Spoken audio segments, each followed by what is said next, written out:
Bong, bong, bong, bong, bong, bong, bong, bong, bong, bong, bong, bong.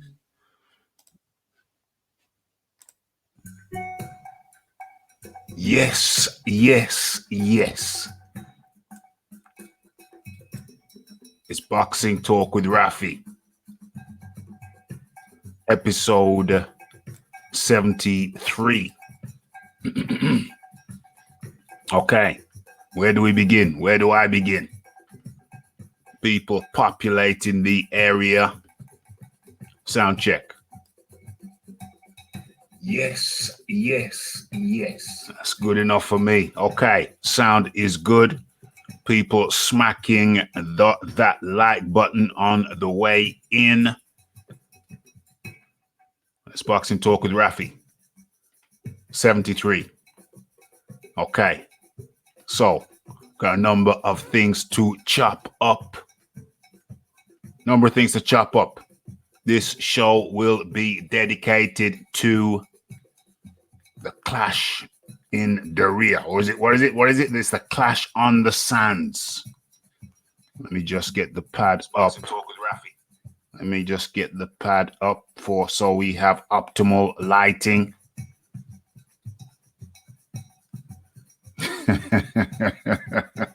What the hell are you talking about? Jamaican Sports TV talking about 275 to 300K pay for the bronze bomber. Somebody get on that. Somebody Google that.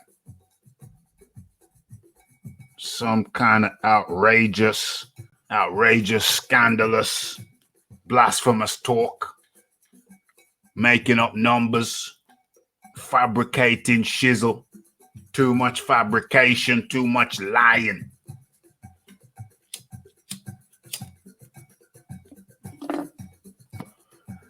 Too much smoke and mirrors. Too much smoke and mirrors. Somebody Google that. Jake Donovan. Who the hell is Jake Donovan? Or is he Donovan? Who's that kid? The Australian guy used to sing with Kylie. Jason Donovan. Is that the same guy? Just another reporter, no sources. Jamaican Sports, please. Please don't fabricate shizzle. Don't make that shizzle up. Jake Donovan is just another reporter. Who the hell is Jake Donovan? Anybody heard of him?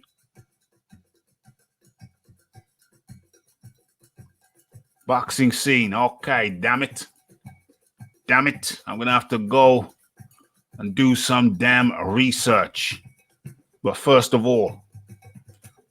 foremost, where are we? Am I good for FaceTime?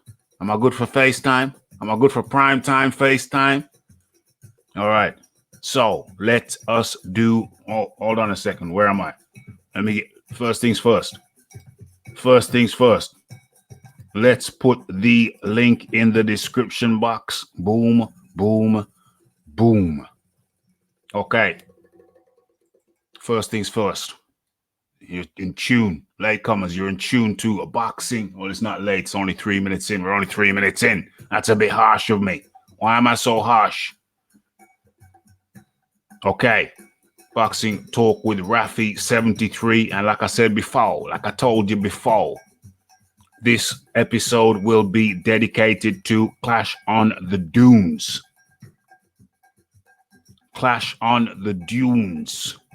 Dedicating this, we're going to look at the main card. We're going to look at the undercard also. And we're going to be looking at some, as you can see in the top, the title. Wilder is, I actually wrote that wrong. He doesn't say he's effing stupid. He said he's an effing idiot, said Dillian Whyte. I need to correct that. Shizzle. Wilder is a... Hold on. Let me just deal with this right now. I don't like leaving things. I like to get things done straight away. Where's my keyboard? Let me correct this. Wilder is a an idiot, says Dillian Whyte. An interview last night, Saudi Arabia. Let me correct this in the title also. Wilder is an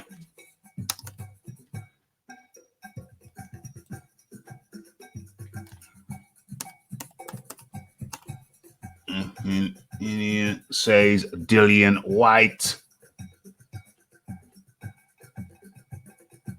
Yeah, okay, we're good now. Let me just correct. Let me just get that copied. Boom. Boom, boom. So that should be the correct. That should be correct now. Let me get everything tidied up backstage. Hit that. Use the link, folks. Use the link. Come on in. With you in a second. Come on in.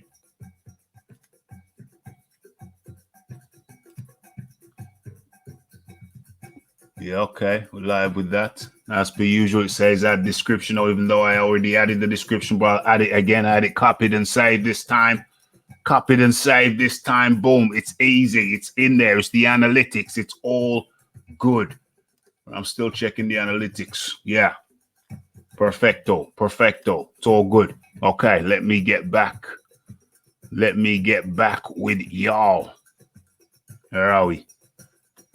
Where are we? Okay. Yes, yes, yes. We're gonna do the roll. Oh. We're gonna do the roll call. Just give me a second before we get into the thing. We're doing the roll call and then we are rolling. Doing the roll call and then we are rolling. John will drop the link in the chat again. Right about now. Boom, boom, boom. Man like AD, jump in. Man like Red Gloves, jump in. Links in the chat. Man like, where did I see you? Unbiased or biased boxing, jump in. You never been on the channel before. It's about time you make your debut. Come on in. Okay, so first things first, roll call. It's the Monique Thompson. Monique, if you're still here, wiggle your toes. Wiggle your toes, Monique. It's man like Raphael Dawkins, Combat Radio, easier. Monique says she's back. Guess who's back? David Mason. Hello, everyone. Is the gaffer late? The gaffer is never late. The gaffer is never late. If the gaffer appears to be late, it's merely a perception. Who the hell is Boxing Ego? Who the It ain't the Boxing Ego that we know.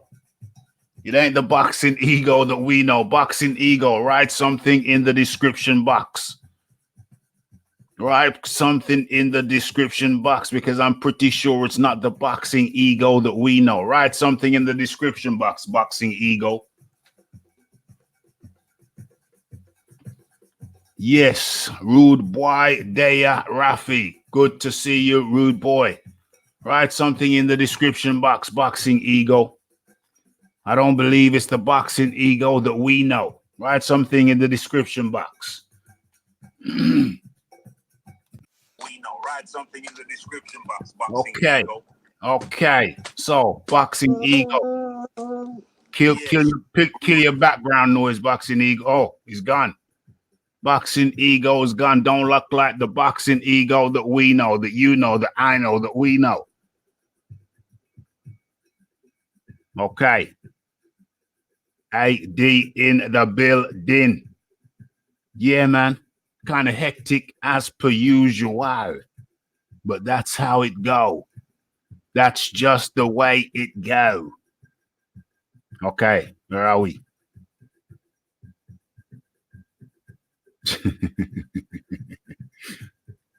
Good evening, Jamaican Sports TV. Oh, so Jamaican Sports TV is the boxing ego. Well, come on in.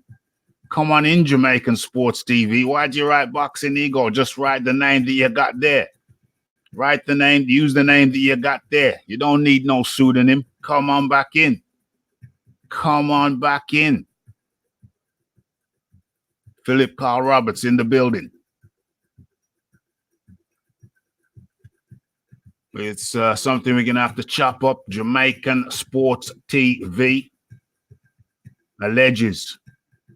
As a matter of fact, let me go into boxing scene right now. Let me go into boxing scene. Yes, AD in the building. AD, how are you doing, my friend? AD's dropped off. Guess he'll come back in a second. Guess he'll come back in a second. Okay, chat is active.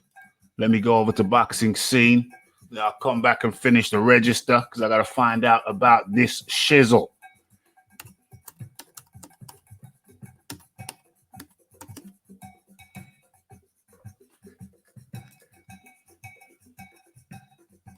BoxingScene.com. Okay, I'm in. I am in. Now I'm looking for it.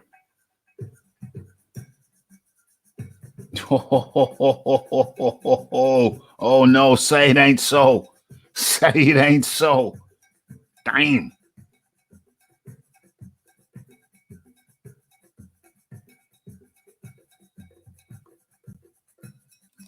Damn. Okay. So I'm looking at boxing scene. We're gonna have to share this in a second. We're gonna have to share this. Title says Wilder Ortiz rematch. PPV buys land just north of 275,000. Damn. There's a lot of people who are gonna have egg on their faces if that turns out to be true. There's a lot of people who are gonna have egg on their faces if that turns out to be true. AD.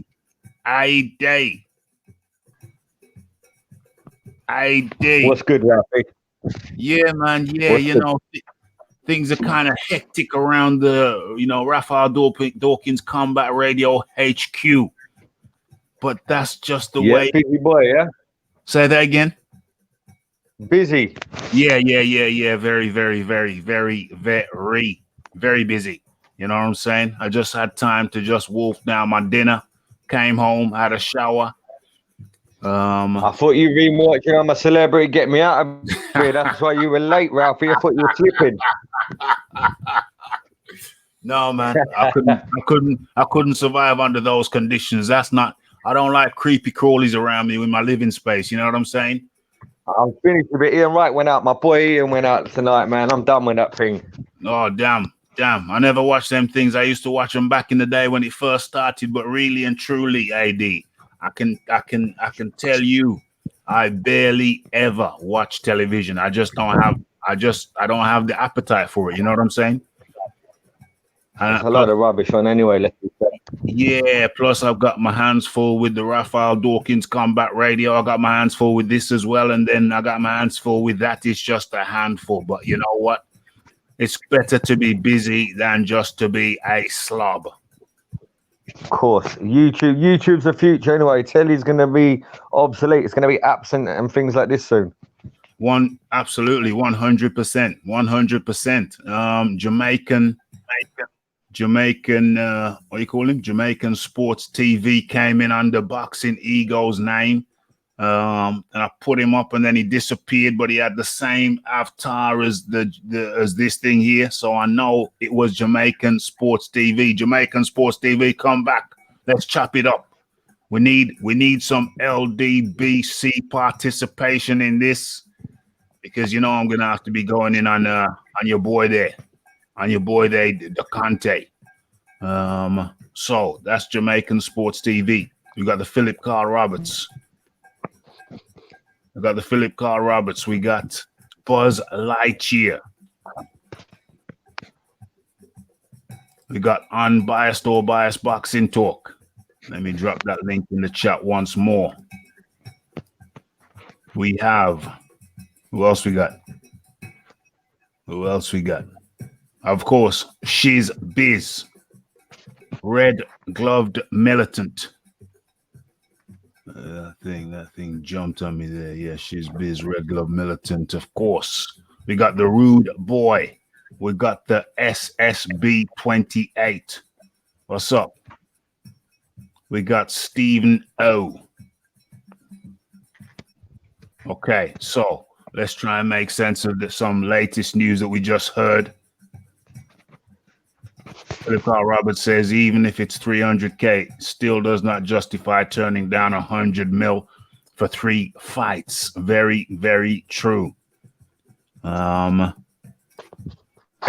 says, it's funny how Bob Arum said the PPV did more buys, and then all of a sudden this boxing scene article comes out. Yeah, we're going to get into the article. I want to find out the legitimacy or otherwise of the argument.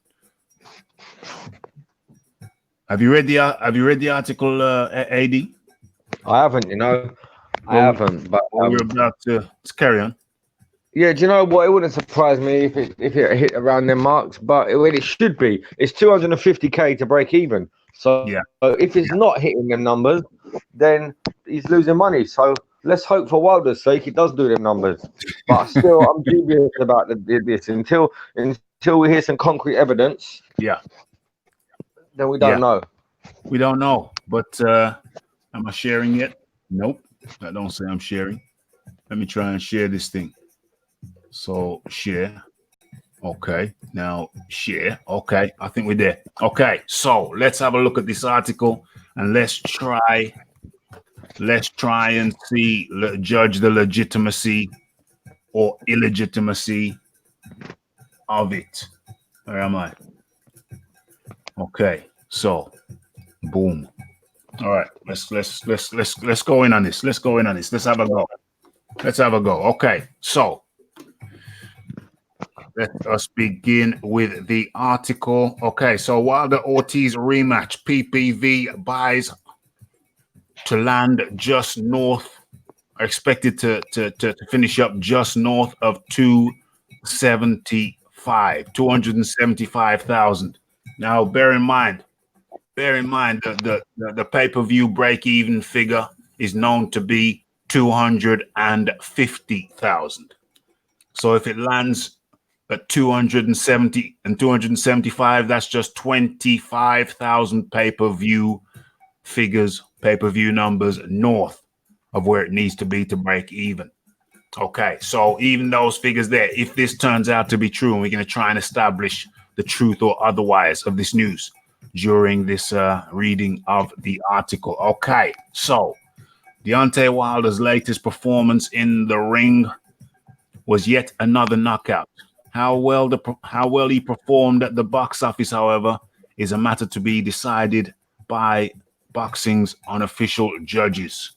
Boxing's unofficial judges? Okay, I guess that's us. Okay. Multiple industry sources have informed BoxingScene.com that the November 23rd Fox Sports 4-fight pay-per-view telecast, topped by Wilder's repeat knockout win over Luis Ortiz at the MGM Grand Garden Arena, Las Vegas, will land just north of 275,000 units sold in domestic sales.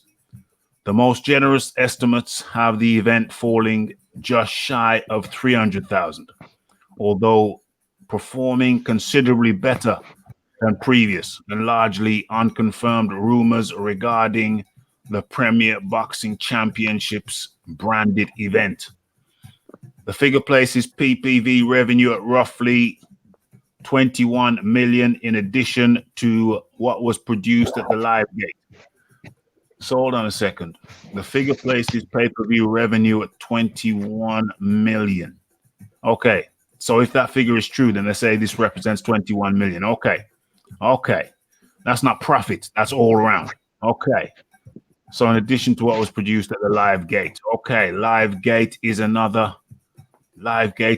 question that I've got on my topic list. Hold on a second. Let me just Oh, no momento. Okay. So, right, 21 million in addition to what was that? Okay, so the next question is live gate, but that's later in the show. With those figures expected to be released in the coming days, along with international AD. Just mute yourself, my friend. Mute yourself in the time. Yeah, I can hear some background noise. Thank you. Okay, so 21 million in addition to, with those figures expected to be released in the coming days, along with international PPV. Where else were they selling it? Oh yeah, maybe down Australia, New Zealand way. I guess it got sold. We got it for free, but some other people had to pay for it. Okay. The heavyweight headliner in Las Vegas saw Wilder rally. I'm still looking for the number where they got the numbers. Alabama Wilder. I'm looking for where they get the numbers.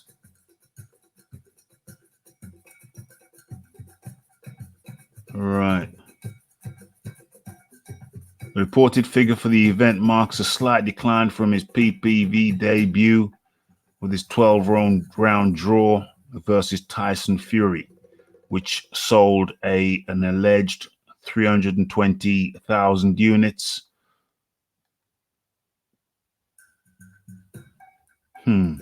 Okay.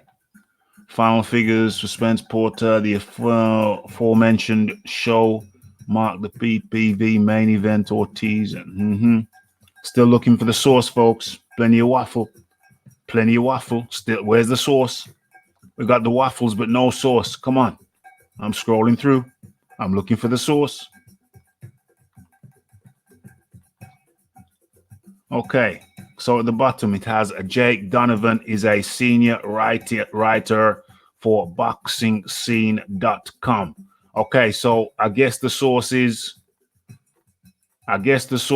multiple industry sources have informed Boxing Scene that in the November 23 Fox 4 fight pay-per-view.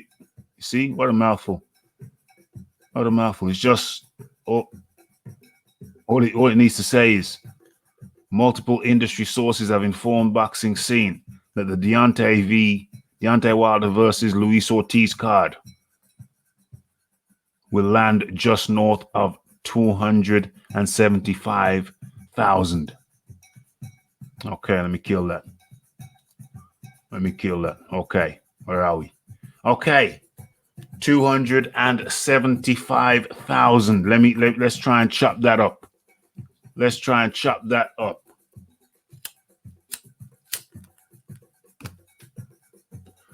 Yeah, come in, AD. So as we know, the break-even point of these pay-per-views, they are 250,000. You need to sell 250,000 to break even. That's the break-even point. So this 275, if it turns out to be true, then that means they've just broken even. They've just gone above the break-even point. So AD, are you there, my friend? So if that is so, and they've just broken above the break-even point, then I guess that's something. But it's still a sad state of affairs. AD, sad state of affairs. Even if that turns out to be true, which at the moment we don't know, it's a bit of a coincidence. That. I mean, when they say sources, I mean Rick Glazer's a source, Bob Arum's a source. I mean, there's nothing concrete there for us to say is true. But even if that is true, I mean, the pay-per-view companies take 50% of that money right off the bat. That's right. So that 21 then gets halved into 10.5 million. So yes, they're getting paid, but you can't justify turning 120 million pound down for them numbers. I'm sorry. Can't do it. Like you say, pay-per-view take half of that. Boom. Brings it down to 10.5. 10.5. Now, 3 of that is Wilder's guarantee. 1.5 of that is Ortiz's guarantee. That's what? That's 3. That's 4.5. That's 4.5 million gone straight away. That leaves 6 million. That leaves 6 million to be divided up by the promoters, the lawyers, all the high ranking officials, Undercards. undercards, everything. That's 6 million. But you know, the biggest chunk is going to Al Heyman, the PBC, etc., and associated bodies. The chunk of that, and then everybody else has to be paid out of that. Everybody has to be paid out of that. So that don't really leave. So where's the 20 million coming from for Deontay Wilder? It's a crock of you know what. Absolute crock of you know what. Let me keep on scrolling down on this. Let me go and check over in this window. Okay, everything seems as it should be. Let me keep on. Do you know what makes me think it's a little bit dodgy? Fishy. Is the fact, yeah, it's fishy because they released Spence and Porter's numbers the next day. Yeah, it's been 2 weeks now, and if these numbers are true, I mean, it's not that bad. Let's be fair. It's not nothing to be ashamed of. No, it's not that bad. It's not that bad. Yeah, and also with all these fake allegations going about, if these numbers are true, do you not think Fox and PBC would have come to the defense of Wilder and Finkel and these guys and said, look, that's not the case. This is the case. Instead, it's kind of a backdoor kind of thing. They've got somebody to write an article, maybe a couple of backhanders. You just don't know what goes on, but it's fishy. It's fishy as hell. It's very, very fishy, stinks to high heaven. How convenient. How convenient that a couple of days after the news breaks about Rick Glazer's exposure of the figures, how convenient that all of a sudden, pretty much damn near 2 weeks later, these conflicting figures emerge. The conflicting figures being, for those who have just tuned in, that allegedly Deontay Wilder versus Ortiz 2 pay-per-view sales should be somewhere, allegedly, according to the boxingscene.com, allegedly expected to fall just above the 275K mark. That's the latest news. Do we believe it? It's come out very, very conveniently only a couple of days after Rick Glazer came out with figures suggesting that the pay-per-view fell to at the 185. Was it 185? I think it was 185,000 mark. No, 138. 138. Yeah, 138,000 mark. Excuse me. So very, very convenient. Let me scroll down this chat here. Okay, I was way behind, way behind. Let me have a look. Philip Carl Roberts.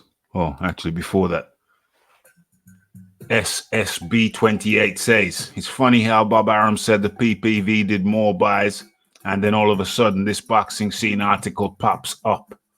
I think it's very highly suspicious.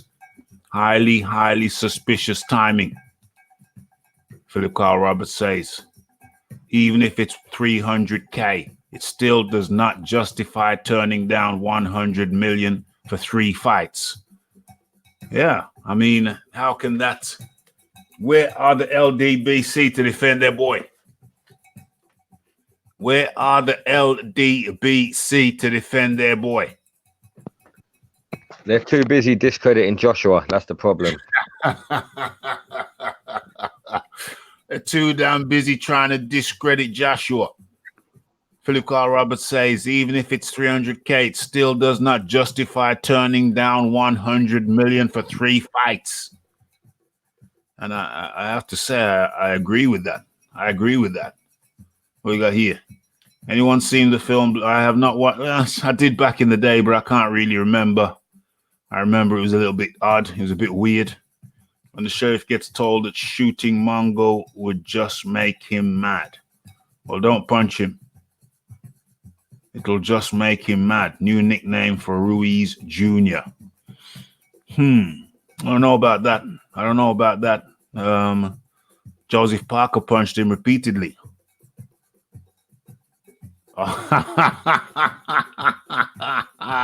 Oh my gosh. This is now, I'm asking everybody, please be polite as possible.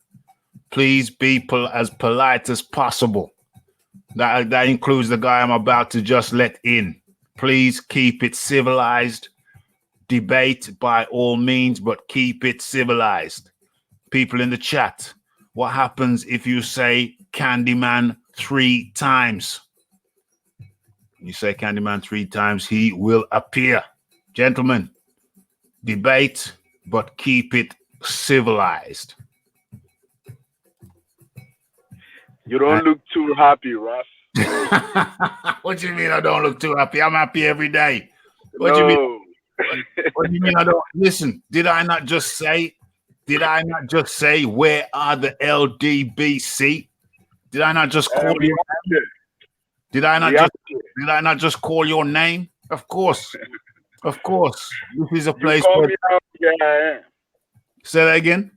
You call me out, here I am. There you go. There you go. I always like a balanced debate.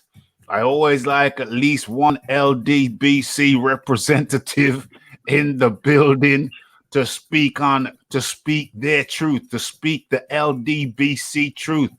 Okay, so allegedly, and keep it polite, gentlemen, allegedly, there is a report out suggesting, Don ZB, that your boy Deontay Wilder versus Luis Ortiz sold somewhere in the region of 275,000 pay-per-views.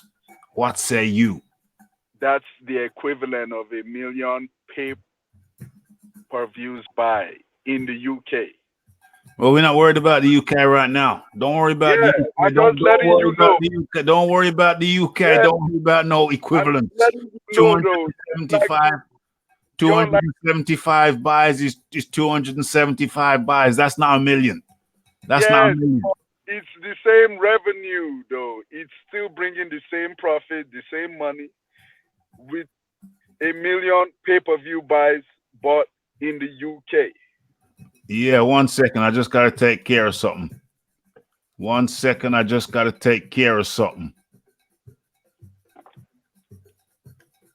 Yo, Marcus, I'm going to time you out. And when you come back in a civilized fashion.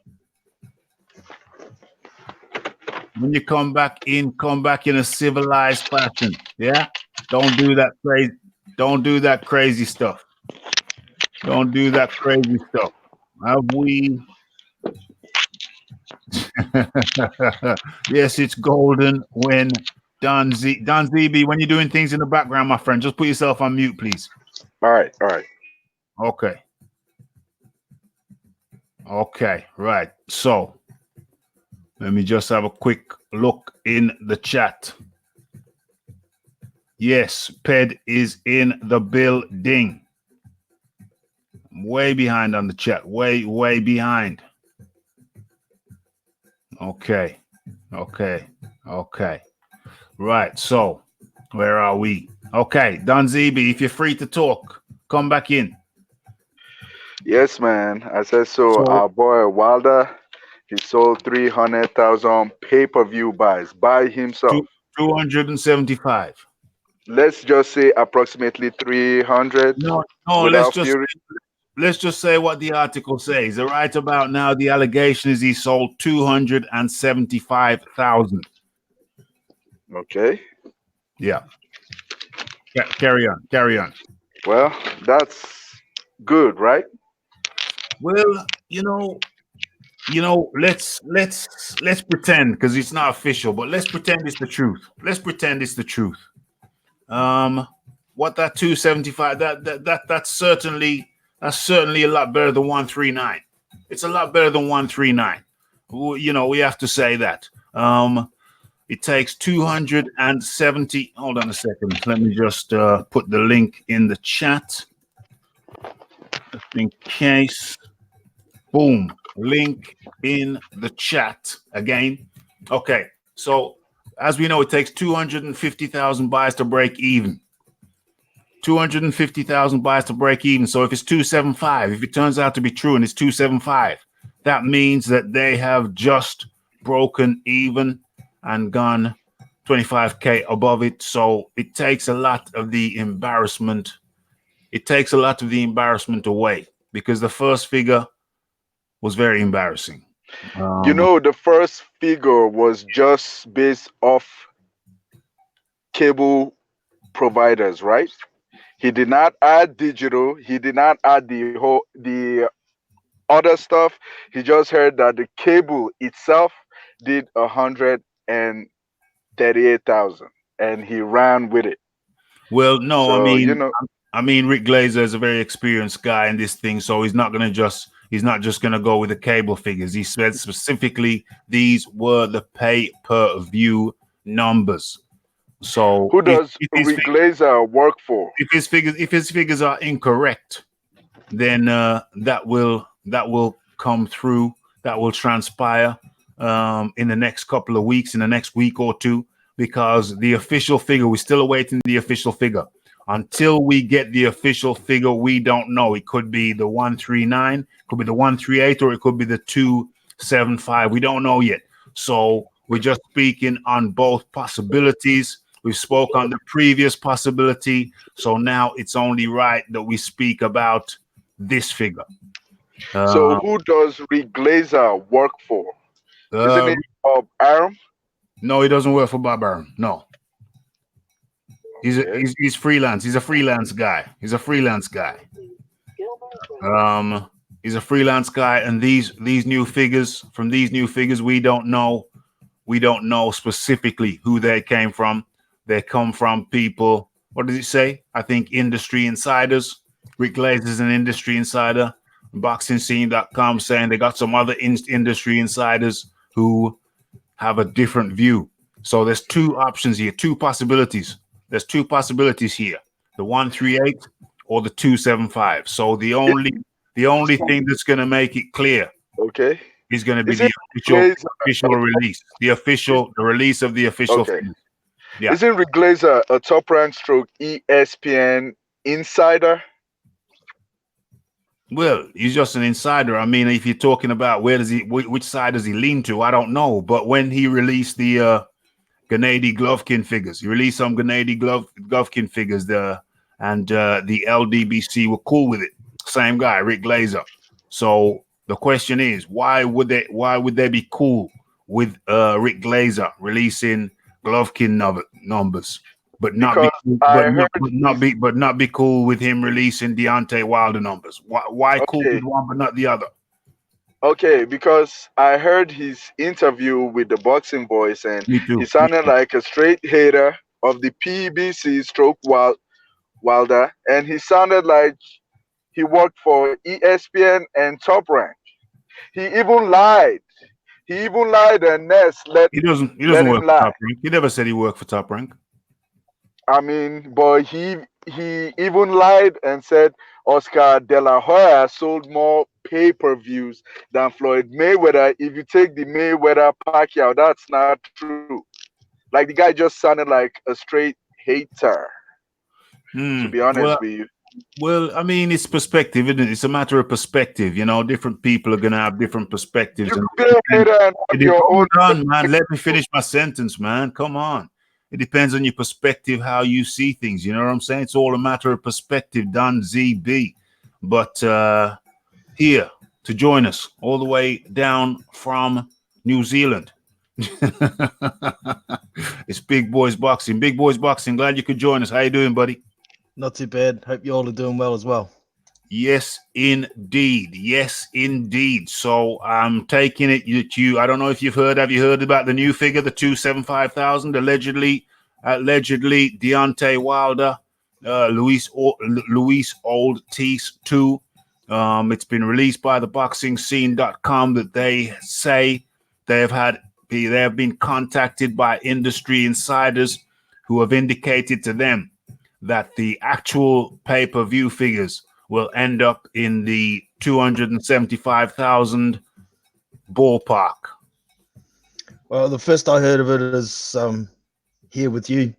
Just been listening in. So from what I've gathered, it's an industry insider, just like Rick Glazier. So yeah. You know, there's a discrepancy of 120 odd thousand between the two figures. Yeah.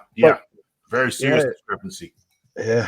So I don't know whether Fox are going to release the figures full stop or not, because it may have an impact on Wilder versus Fury 2. Yeah. But I guess we're going to have to wait and see. We can argue about it all you want. Yeah. Yeah. I got a quick question. What's up, Big Boy Boxing? What's up, man? How you doing? How's it going, man? Good. How does this affect the negotiation in Wilder Fury 2? The contract is been signed already, 50-50. So I don't think it could affect it. Even if Wilder does 500,000, he's already signed 50-50 against Fury, which I don't think Fury ever deserved 50-50. Not the first fight and not this fight, but shit. No, I don't think it'll affect negotiations because, like you say, it's signed, but it could affect the pay-per-view buys. If people were saying, well, nobody's buying it, well, why should I buy it? Yeah, Don ZB. Yeah, true. Don ZB just answered your question. Okay. But, you know, I hope it is $275,000. Otherwise, it would be rather embarrassing, even $275 for a fight that nobody really called for. Isn't that great either? But at least they made a small profit. Yeah, you know, at least as you know, Big Boys Boxing, the break-even point is 250 for the pay-per-views. You need to sell 250,000 pay-per-views to break even. That's the break-even point. That's where everybody gets paid. Guarantees are paid. Promoters are paid. The lawyers are paid. Lawyers always need to get paid. 250 is that figure. So at least with this figure, if it transpires to be true, then you know some people again, everybody gets paid. Everybody gets paid. Yeah, well, let's hope Fox didn't spend more than 250 on promotion. There we go. There we go. Because it was heavily advertised, heavily promoted. I think Don ZB, you were the one who came here happily and told me there were 2 million people who watched the pre-fight show. Don ZB said there was 2 million people. Yep. And that would reflect in the pay-per-views. Don ZB, speak on that, please. Yes, I mean, I expected over 300,000 for the fight, since they constantly had over 2 million people watch each of the episodes. But I guess it's a good number considering Ortiz doesn't speak English and there was no animosity in the build-up to the fight. At least with Fury, I expect them to do better numbers because Fury knows how to talk, Wilder knows how to talk. Let's face it, in the heavyweight division, they are the two best talkers, Fury and Wilder. Hold on. So that makes for an intriguing fight. Wilder is one of the best. He's one of the two best talkers in the heavyweight division. Yes. But the only person in the heavyweight division that is a better talker than Wilder is Fury. Yeah. Well, that's a sad state of affairs then, because you know Wilder he goes off topic. He's not very coherent. He finds it difficult. Wilder's not the best talker in the heavyweight division. He can barely pronounce his words a lot of times. Like when people listen to him, it's almost he's mispronouncing it. Can I stop you there, please? Can I stop you there? Let me introduce you. This is a new guy to the show. And hello. Yeah, can you hear me? Can you hear me? Yeah, I can hear now. Yeah, he goes by the name of SSB28. So welcome this is your first time on Raphael Dawkins Combat Radio, and there's a couple of things I can deduce just by the sound of your voice. One of those things is that you are an American man. Am I correct? Canadian, actually. Canadian. You're a Canadian. You're a Canuck. Yeah, I'm from. Yeah. Well, welcome to the channel. It's always good to have fresh blood on the channel. And speak your truth, my friend. Speak your truth. Speak on it. I just wanted to address one point of Don. Yeah. He said that Rick Glazer works for PBC. Okay, yeah. In a way he does have a bias towards it, but that's contradicting if you look in the long term, because if he works for Top Rank, why would Top Rank, who's going to promote the next fight, say less pay-per-view numbers? That doesn't make any sense. Why would you want to jump on that, Jono? You want to jump on that? I'm just doing some things backstage. That's a good point. So I didn't think about that. What did he put? What was the point? What did you say? Why would a Top Rank representative talk about extremely low pay-per-view numbers when they have a joint pay-per-view coming up with one of the fighters involved? Good point. That's interesting. But I don't think Rick Glazier does work for Top Rank anyway, does he? He has sort of a bias towards almost like. Yeah. Carry on, SSB. Carry on. Yeah. Like if you go back to like even like 5-10 years ago, like people say he has a bias towards it because he used to have a relationship with the PBC, but he didn't like how Al Heyman was running the business, and then that's where he kind of drifted off.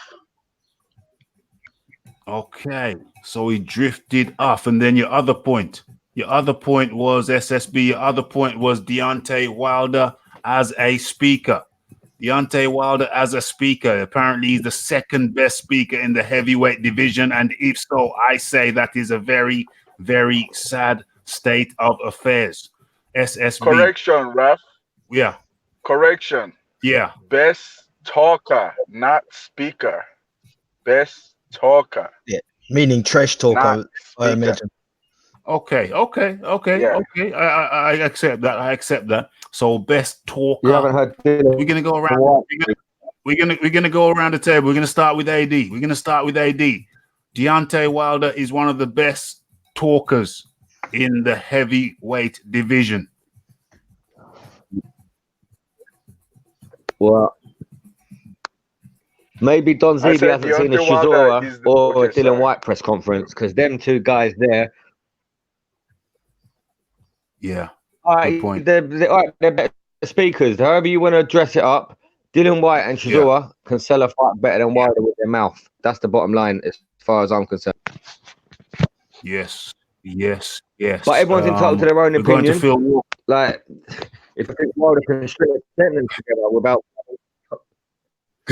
Wilder contradicts himself whenever he talks. So, I mean, if that's what floats your boat, then that's cool by me. But for me, I think that's one of his worst attributes is his speech and his talking. It's terrible. I mean, if he was a bit more media trained, maybe pay-per-view buys would be a bit better. I said over at the Boxing Voice, I said, you know, this is long back when we was on there. I said Deontay Wilder needs speech coaching. He needs coaching. He needs coaching in the art of speech. And Mike got upset. I don't know if he took it as a slight because he's got a speech impediment, but it certainly wasn't a slight at Mike. I was just saying the man could benefit from some coaching in speech, diction, and just being more coherent. When asked a specific question, if you could answer the damn question specifically. Phil Walker, introducing Phil Walker, becoming a regular on Raphael Dawkins Combat Radio. Great to have you, Phil. How you doing today? How's your day today, like you Americans say? How's your day today? Oh, man, it's all good. I appreciate you having me, as always. Always. How you doing to the rest of the panel? Appreciate you guys being on as well. Yeah. What's up? Look, as far as the trash talking goes, I do think Wilder brings a certain element of trash talking that certain individuals enjoy. But I would probably have to say the biggest trash talker in the division, most entertaining trash talker in the division. I would either have to go with probably Tyson Fury. Give me your top four. Give me your top four. Oh, top four easily: Tyson Fury, Derek Chisora, Dillian Whyte. That's and three. That's three. Yeah. And I gotta go with Wilder after that. Gotta go with Wilder. Yeah. Those are the top four. Yeah. Those four guys Yeah. bring a certain element of trash talk that can be in a way entertaining. Yeah.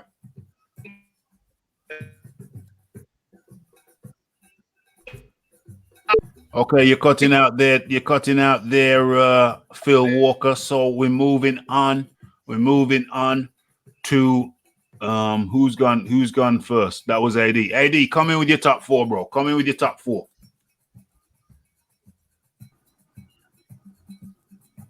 Maybe AD was thinking, he's thinking ahead. He's thinking, okay, he's done me now, so I can go and have a sandwich. He's gonna go around the horn. Oh, AD, so give me your top four, bro. Top four talkers. Okay, so no, AD's muted. Okay, so let's go to SSB. Your top four. I had the same list as Phil. Yeah. Like most of the heavyweights don't really talk. No. Like, let's be real. Yeah. That's all I gotta say. Okay. Big boys boxing. Hey man, I got number one trash talker as Tyson Fury. Mm-hmm. Number two, Big Pharmacy Miller. Number three, Derek Chisora. Number four, Dillian Whyte. Yeah. Go five. You know, five, I'd put Deontay Wilder. He tries trash talking, but to me, it seems like he's trying to portray a confident persona, and it's not quite coming off or something. But he's country. He's just country, and that's the way he is when it comes to his speech. Yeah. Some have trouble understanding it, some mock it. But the way I see it, he's just country, and that's how he is. Yeah, it's a country boy. He's a country boy. Don ZB, your top five. Number one, Fury. 2, Wilder. 3, Big Belly Miller. 4, War Chisora. And that's it. But five. I think Dillian Whyte. But look, yeah. Wilder. This is where Wilder pisses me off, right? Okay. Wilder has a country accent. Yeah. But I think his girlfriend has been trying to give him speech lessons and whatever, and he's trying to clean it up. Nah, I'm gonna say the truth, man. Wilder, before he became champion, he didn't give a F about nothing, and he was speaking with his normal accent. Yeah. Huh? Yeah, he was speaking with his normal country accent, and he was more entertaining then.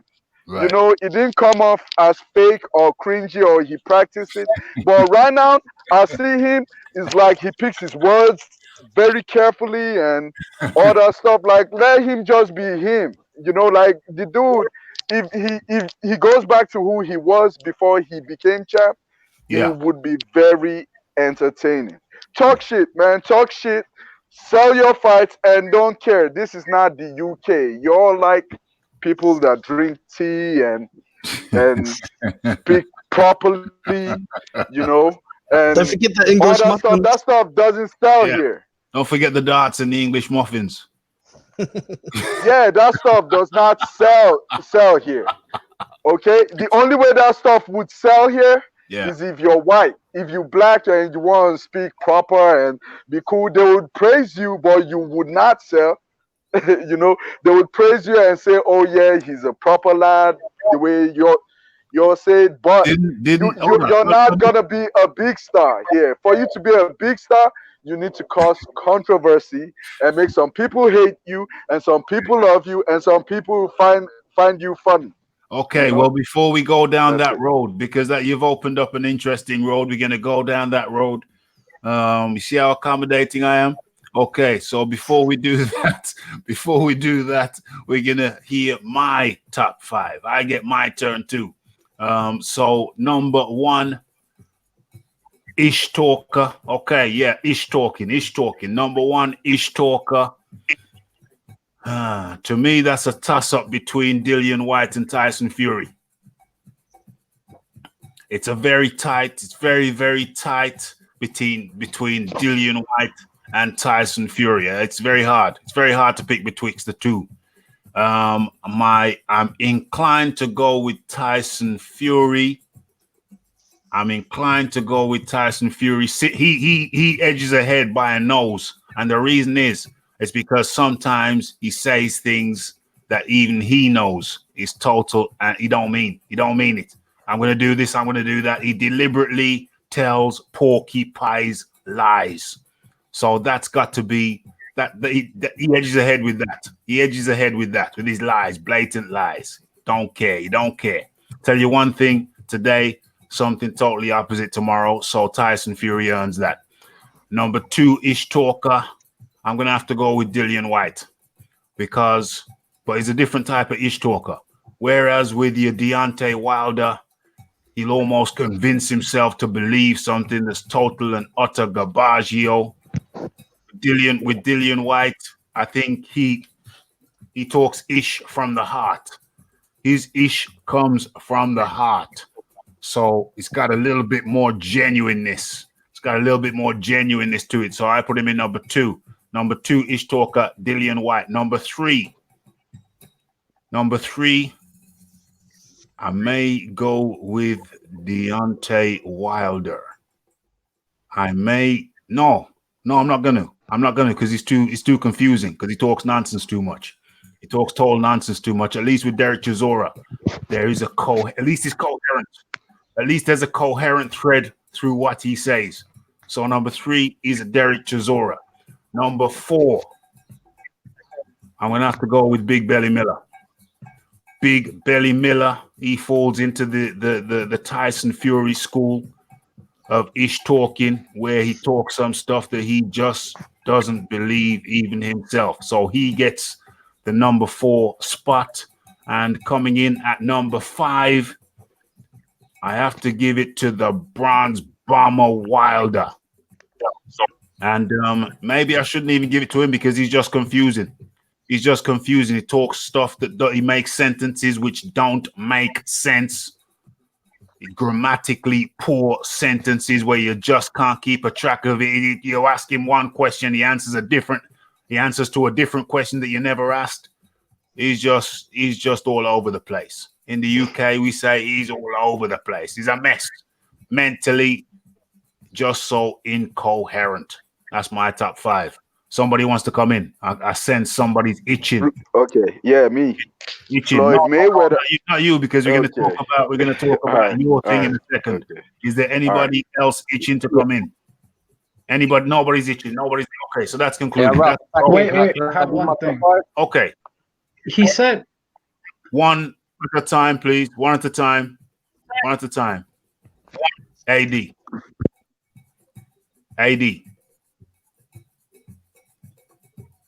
I'm gonna go with Chisora, number 1. Yeah, just for the fact of I'm the A side thing and a couple of table and chair throwing incidents. He knows how to sell a fight, so I'm gonna go with Chisora. Number 2, I'm gonna go with Fury. Yeah, Chisora, he knows he does his talk. I gotta be honest, man. I got love for Derek. Number 2 is gonna be Fury. Number 3 is Big Baby. White, very close 4th, and the Bronze Bomber, Wilder's alter ego, number 5. Okay, SSB, you wanted to wrap this thing up? Yeah, I have one question though. Yeah, does controversy actually sell a fight? Like saying crazy stuff? Because like nowadays, when you look, it's a very PC society. Like when Wilder said, "Oh, I'm gonna kill him," like that turned some people off, and it got a lot of headlines for that. So does that actually, do you think, sells or no? I don't I think it might I think that did went negative a bit. I think controversy gets press coverage, which gets more attention. So I hate to say it, but I think controversy sells. It can be a turnoff as well. I mean, what Wilder did, there's different type. What he said, that was a turnoff. That was a turnoff, but I think he uses it for as a controversial talking piece. I think he does it to sell fights, but I think some controversy can be a turnoff for me. Saying that was a turnoff. Okay, one word answer around the panel. One word answer. Was it a turnoff when for you? Is it a turnoff when Deontay Wilder says he wants to catch a body in the ring to promote a fight? One word answer. Phil Walker. Nah, man, I'm not gonna say it was a turn off, but I wasn't feeling that, man. That was just ridiculous to me. You know, I understand what he meant, but to say it the way he said it, nah. Yeah. Better, like you said, he can come up with a better choice of words. I think that probably come with some coaching. Yeah. Get the coaching in. AD, turn off or not? Is it a turn off when Deontay Wilder says that to sell a fight? Is it a turn off? I want to catch a body. AD. I want to catch a body. Is it a turn off? AD when Deontay Wilder says I want to catch a body? Is it a turn off?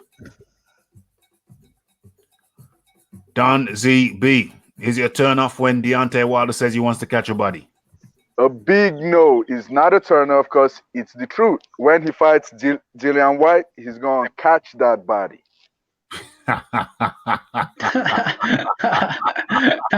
Speak up, AD. Speak up, AD, please. Is it a turn off? Is it a turn off? No, let's be fair. Everyone wants to go and see their family. Yeah, it's not a good look, man. I mean, the way to describe what he was going on about, and I'm just not feeling that kind of talk, man. Come on. The thing is, there's been a lot of tragedies in boxing recently, and it's no joke. Heavyweight boxing is no joke, man. So, I mean, to say I want to catch a body in the ring, it's something that you'd say when you're a teenager or something like that. He's a 35-year-old man. He should have grown up by now. Even walking about shouting bomb squad at the top of his voice. I mean, it might be entertaining and fun, but when are you going to grow up out of this shit, man? I mean, come on. But look, his fans like it, so they walk about screaming bomb squad at the top of their voices. So he must be doing something right. Big Boys Boxing. Is it a turn off when Deontay Wilder says he wants to catch a body in the ring? It was for me, but I think it comes down to cultural differences. You know, if you notice, most Americans don't take much offense to that. Whereas, you know, somebody like me in my country, little old New Zealand, where we don't have guns all over the place and stuff like that, you say you want to kill somebody, that's a serious statement. Can I jump in real quick? Well, you know, before you jump in though, Don ZB, how about we just complete the circle? How about we just complete the circle? And man, because y'all said something that caught my attention, man. Yeah, but let us go around the circle first, and then you jump in at the end of that, though, please. Nearly there, Don. Yeah, please. My thing. Yeah, it's a turn off. It's just not cool. Look how many people have died. Boxing related injuries. Died in the ring. You know, in an actual fight or in sparring. Guy died in sparring against the Australian guy there. So what's his name? Zarafa. Michael Zarafa. His sparring partner died. Someone. I can't remember his last name. Yeah, he died just in sparring. That wasn't even a full-fledged fight. That was sparring. And so, you know, to say what he says, he wants to catch a body, it is, I find, an extremely, extremely poor taste. And even though he knows that people find it to be an extreme poor taste, he don't care. He don't care. He will continue to say that stuff. He just don't care. Don ZB. Has everybody had to go? I think everybody's had to go. Yeah, Don ZB. Okay. Yeah. A couple weeks ago or days ago, AJ said he's going in there to kill Ruiz. Did he? Yeah. Did he? Yeah. Did he? Yes. Big Boys Boxing. Did you hear that? Nah, I missed that. SSB. Did you hear that? I did. Phil Walker absolutely heard that. SSB. Did you hear that? I didn't hear it. Maybe because AJ barely talks. That's why it went under the rug. Yeah. That's how he always is. AD, did you hear that? Did you hear that? I'm trying to find out how many people heard that because I didn't hear that. Did you hear that, AD? Did you hear that? No, AD, I didn't. What was that? I missed it. Sorry. Okay, so back to Phil Walker. You heard it. Yeah, he said it about Ruiz, and during the build up to the Big Baby Miller fight, he also said that about Big Baby Miller. What did he say? What did he say? Gonna kill him. Gonna kill him.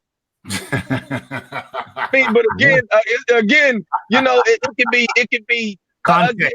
Context. You know, I'm pretty sure that it was in a light-hearted context. Knowing Joshua, it was in a light-hearted context. I would gamble that I'm going to kill him. I'm going to get him. I'm going to kill him. Yeah. You know, I'm gonna kill him versus I want to catch a body, as you know what I mean. That's kind of bit more specific, isn't it? Yeah, exactly. I'm going to kill him. It's an expression I don't use that term, but it's an expression that floats around. A wife will say that about her husband. He forgot my anniversary. When he comes home, I'm going to kill him. In that kind of sense, not the wife saying, I want to catch a body tonight. I've got my M16 and I'm ready. When he walks through the door, I've got the Mossberg ready. Boom. That's a different thing. That's a different thing. So let's not get it twisted. Don ZB. I see what you tried to do there. Good move. Anyway. I got a better move. I got a better move. Let's go. Context. Bring it. Let's talk about context. Let's talk about it. Did you watch the press conference to Wilder Stavern 2? Wilder versus Bermain Stavern. Yes, I did. Did you see what Stavern said? He said, I'm gonna kill you. He stressed it way better than any other way Wilder has ever said he's going to kill anybody. Who is going? Yeah. Okay. So why were people not outraged then? I'll tell you why. Because he didn't use it as a mantra. We're all grown people here. We know what mantras are. He didn't use it as a mantra. Deontay Wilder has continually said and reiterated the point. I want to catch a body in there. I'm going to get somebody up out of there one of these days. It's coming soon. I want to catch a body. He uses it as a mantra, and the difference is other people don't. I think also real quick. Let me comment on that. Yeah. I think a lot of people also had a problem with it because of the way Deontay Wilder hits people. Like, I mean, I wouldn't be surprised if he hit somebody and it could be lights out for him. I think that was more so the context that, and with the delivery and the way he said it, you know, people probably thinking to themselves like, yo, man, you really could mess somebody up pretty bad. You probably shouldn't be saying that. I think that in combination with both is what made it so forceful. I think also most people would agree that Bermain Stavern isn't capable. You know, Deontay Wilder is definitely capable of killing somebody in the ring with that big right hand. So people take it more seriously out of Wilder's mouth than they do out of Stavern's. But still not a great comment from Stavern, in my opinion. And also there's levels to this. Wilder is at a different level than Stavern, like in terms of like mainstream. Yeah. Like when a lower level boxer says it, it's taken differently than someone like a Wilder or like someone like that. Yeah, indeed. AD, you got something to add on that? I want to catch a body. It's offensive. Is it offensive? The difference in different people saying it. It's offensive. Yeah, expensive, but I think what should be said about it, to be fair, I don't think we need to elaborate on it any more than what you guys have just done. Okay. So we've gone around the horn on that one. So yeah, I heard you. That's cool. We've gone around the horn on that one. And Don Zeeby, you made a point earlier on that I want to touch on before we get into the topic sheet, but I can't remember what your point was. Going down the road, different roads, going around the road, different roads. Don't matter if you can't remember. Got a full topic sheet to get tucked into later on. Yeah, carry on. I said Wilder being champion. Yeah, he was himself. He spoke with his accent, and he wasn't thinking too much, trying to impress the public.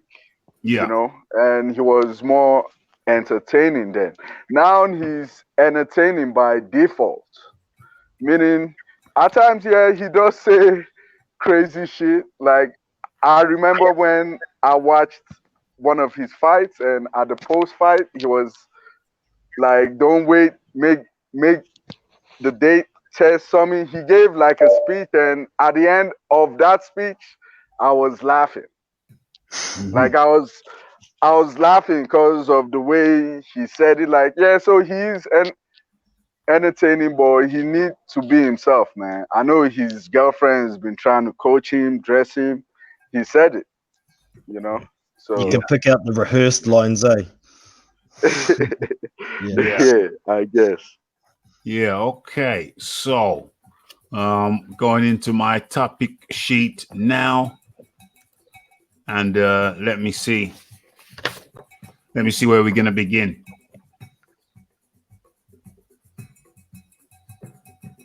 Okay. What's the time saying? Okay, we're going to have to touch on this. We're going to have to do we have to touch on that? I don't know. Maybe not. Okay, so this is more of a statement than a topic. I think we're going to use this as a topic at another time because we've already talked about sales. But I just think it's more of an observation. Deontay Wilder ticket sales. We're actually talking about the ticket for the venue. That's something that we need. That's something that needs to come out. We need to come out because the ticket sales might help us to, it might help give some perspective to the PPV sales. So it's going to be interesting. It's not really a question. It's just an observation, a reminder that we have not had access to the ticket sales have not been released. So it's going to be interesting. That should give some perspective, add some perspective to the actual PPV sales. So that's something that we're looking forward to seeing. Okay. And yeah, I need to say this. Well, we can talk about this a little bit. Deontay Wilder. Now, we've had some people saying, well, why are we talking about Wilder? Why are we talking about Wilder? Why are you talking about Wilder? Why are you talking about Wilder? But I put it to you. Let's go. We're going to go with, I don't know what we go with. I put it to you that Deontay Wilder or PBC or Showtime, Deontay Wilder's people, they moved the fight back. They moved the fight back to be in the area, date-wise, of the Anthony Joshua Ruiz 2 fight. That was their choice. So Deontay Wilder's people wanted Deontay Wilder to be, they wanted his name to be in the media, in the conversation. They chose that. So why now? Why now are people crying? Why are the LDBC crying? Why everybody's mentioning Joshua? I mean, mentioning Wilder when Joshua's fighting. Why are they mentioning Wilder? Why are they mentioning Wilder? AD. Yeah, right. Actually, I heard that Eddie Hearn stole the Staples Center date for KSI and Logan Paul. So they were meant to be booked in for that date, and Eddie Hearn come out of nowhere and took it from under their nose, sorry. and Wow. filled it up, something that Wilder has not managed to do. So, I mean, Wow. Staples Center must have been over the moon, because when you look at what happened at MGM and you see the attendance, must have counted it as a blessing in disguise. Yeah, I Phil mean, Walker. Wilder Ortiz was scheduled, I think it was the 23rd of November, but Well, it was scheduled for earlier. It was scheduled for much earlier than that, but they kept on, the date kept on getting pushed back till it ended up a few weeks away from the clash on the dunes. Phil Walker. You know, I tell you what, man, I actually think that's very smart on his team's part. You know, to make the fight as close as possible to the biggest possible fight that can actually be made. We're not going to get these guys on the same card, of course. Mm-hmm. So the next thing is to get these guys fight dates as close as possible, week apart, 2 weeks apart, within the same month, however you want to look at it. What does that do? What does that do for Deontay Wilder, pushing his fight close to the Joshua fight? What does that do for him? How does that help him? Well, the way I think it helps him is the simple fact that, and it all depends on how the fight goes, of course, right? If Deontay Wilder comes out a week before and destroys an opponent, right? It's like, okay, everybody's going to be anticipating, okay, well, how is AJ going to dismantle his opponent? I think because these two are so close in so close to actually making the fight, but yet so far, I think the comparison is what people, you know, want to do. I think that's what his team does. And again, you know, everybody wants to see these two guys fight. And when Deontay Wilder went out there and destroyed Dominique Brazil, everybody was thinking, okay, AJ's going to kill Ruiz, which, I mean, of course, I knew it wasn't true because I picked Ruiz to beat him. But, I mean, it was just the suspense. It was suspense. It did raise a lot of conversation and controversy. And that, again, in a sense, is what sells. So in conclusion, it benefits Deontay Wilder to have his fight close to Anthony Joshua. For what reason? In a nutshell. In a nutshell, it builds the suspense when these guys finally do clash, because everybody loves to make the comparison of these two guys in the way they win their fights. I put it to you, Phil Walker, that this was an act of Deontay Team Wilder clout chasing.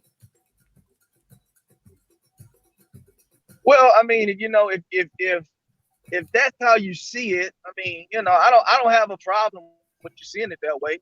But at the end of the day, I think it benefits both those guys, especially if they both go out and have outstanding performances, right? So if AJ comes out, hits Ruiz with a straight right hand or left hook in the second round, and you know Ruiz drops to his knees in devastating fashion, I think that, you know, pumps the fight up for both of those guys, not just one. But I can see how you would say that.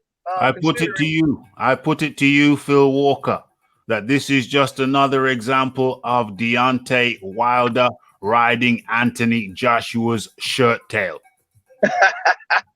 Hey, you know what? I mean, hey, look, let me tell you. At the end of the day, I feel as though these two guys are intertwined just like a very, very strong rope. And Deontay wants them to be intertwined. Deontay wants them to be intertwined because Deontay can't pull in the attention, the media press attention, or any kind of attention like Anthony Joshua. Phil Walker, I put it to you that this is merely clout chasing. This is merely shirt tail riding. Hey, Deontay Wilder, the shirt tail rider. Hey, Raphael, you never surprise me, man. I love being on your show, man. SSB. Well, look at it this way. Both of their names, for the rest of their boxing careers, will always be associated with each other until they fight each other. Why? Carry on. Because it's almost like it's been built up this way. Like this is going back from like 2 years ago when people are saying, "You guys should fight. You guys should fight. You guys should fight." It's always gonna be this way. So I think it was I'd say it was a good move because like Wilder built up because if AJ wins, which Wilder's team, I'd say they're I don't know if they're expecting to win, but I'd assume they want him to win. Yeah. For financial purposes. Yeah. Then that could build the fight up even more, and we could have it even closer to the actual fight, like for the fans. So the question is, why do I think it's the second time they've done it. Why do Team Wilder keep on moving their fights close to AJ's fights? In a nutshell. SSB. Why are they perpetually moving their fight close to the Joshua fight? Is it not for press attention, to get press they otherwise wouldn't get? Is it not for media exposure, to get media exposure they otherwise wouldn't get, at the level they wouldn't get? I mean, when you put it that way, yeah. That's what I think. Don ZB. If you ask me, I think Joshua benefits from Wilder fighting 2 weeks before him. How? Because Wilder knocks his opponents out in devastating fashion. And how does that help Joshua? And that makes people want to watch Joshua's fight 2 weeks later to see. Yeah. So it's promotion for Joshua. It's promotion for Joshua. Yeah. It's a philanthropic act. It's an act of kindness and warmth. For real. Okay. It happened the last fight, and it's happening now. Yeah, listen, Don ZB. You know your boy Deontay Wilder simply riding Joshua's shirt tail. You know it's very clear, simple and plain. Before I go to Big Boys Boxing, I was gonna go to Phil Walker because he wanted to jump in, but he's jumped off. Big Boys and Don ZB's disappeared. Big Boys Boxing. Why? Well, there's a lot to it. I don't think it's simply Deontay Wilder riding the coattails. I mean, there's the potential of the anticipated match between Anthony Joshua and Deontay Wilder down the track. If they fight closer together, then their fight schedules are potentially more compatible for a fight if it's maybe going to happen. I've got no doubt that Wilder and his team trying to get closer to the biggest heavyweight dust-up of the year for publicity purposes as well, of course, but also maybe to put a little bit of pressure on Joshua with Wilder getting a spectacular KO like he did against Ortiz, like he did against Dominic Brazil as well. So it possibly worked last time, didn't it? Yeah. With Ruiz maybe being a little bit underestimated and Joshua being a little bit overeager. But I think it actually benefits boxing altogether because a whole lot of fans, particularly a whole lot of casuals who drive a lot of the market, are all getting together talking about boxing at the same time, and it's creating a big fuss about it. So I think it benefits the sport. I think it benefits everybody. Benefits the sport, benefits everybody, but the key question, Big Boys Boxing, is I don't know if I said it before, but I'll say it for this. Is this ultimately, is this method, is this strategy a strategy employed by Team Deontay Wilder to build his profile? Yes, but it's also employed by a lot of different teams, not only in the heavyweight division. It's done a lot to get a few fights close together here and there. It's good business to get the attention on the fights. Yes. It's good business, but ultimately, I have to go in barrister mode. And I put it to you, Big Boys Boxing. Is this a move to raise Deontay Wilder's profile? Yes. Yeah. As well as all the things you said. But, the key point is, This is your key point. My key point is my question is this move specifically is the root of the move to raise Deontay Wilder's profile? And I think the answer is clearly yes. I think the two biggest points would be Wilder and his profile build, using a bit of the hype around Joshua's fight, and also to put pressure on Joshua being a week or two later. Okay.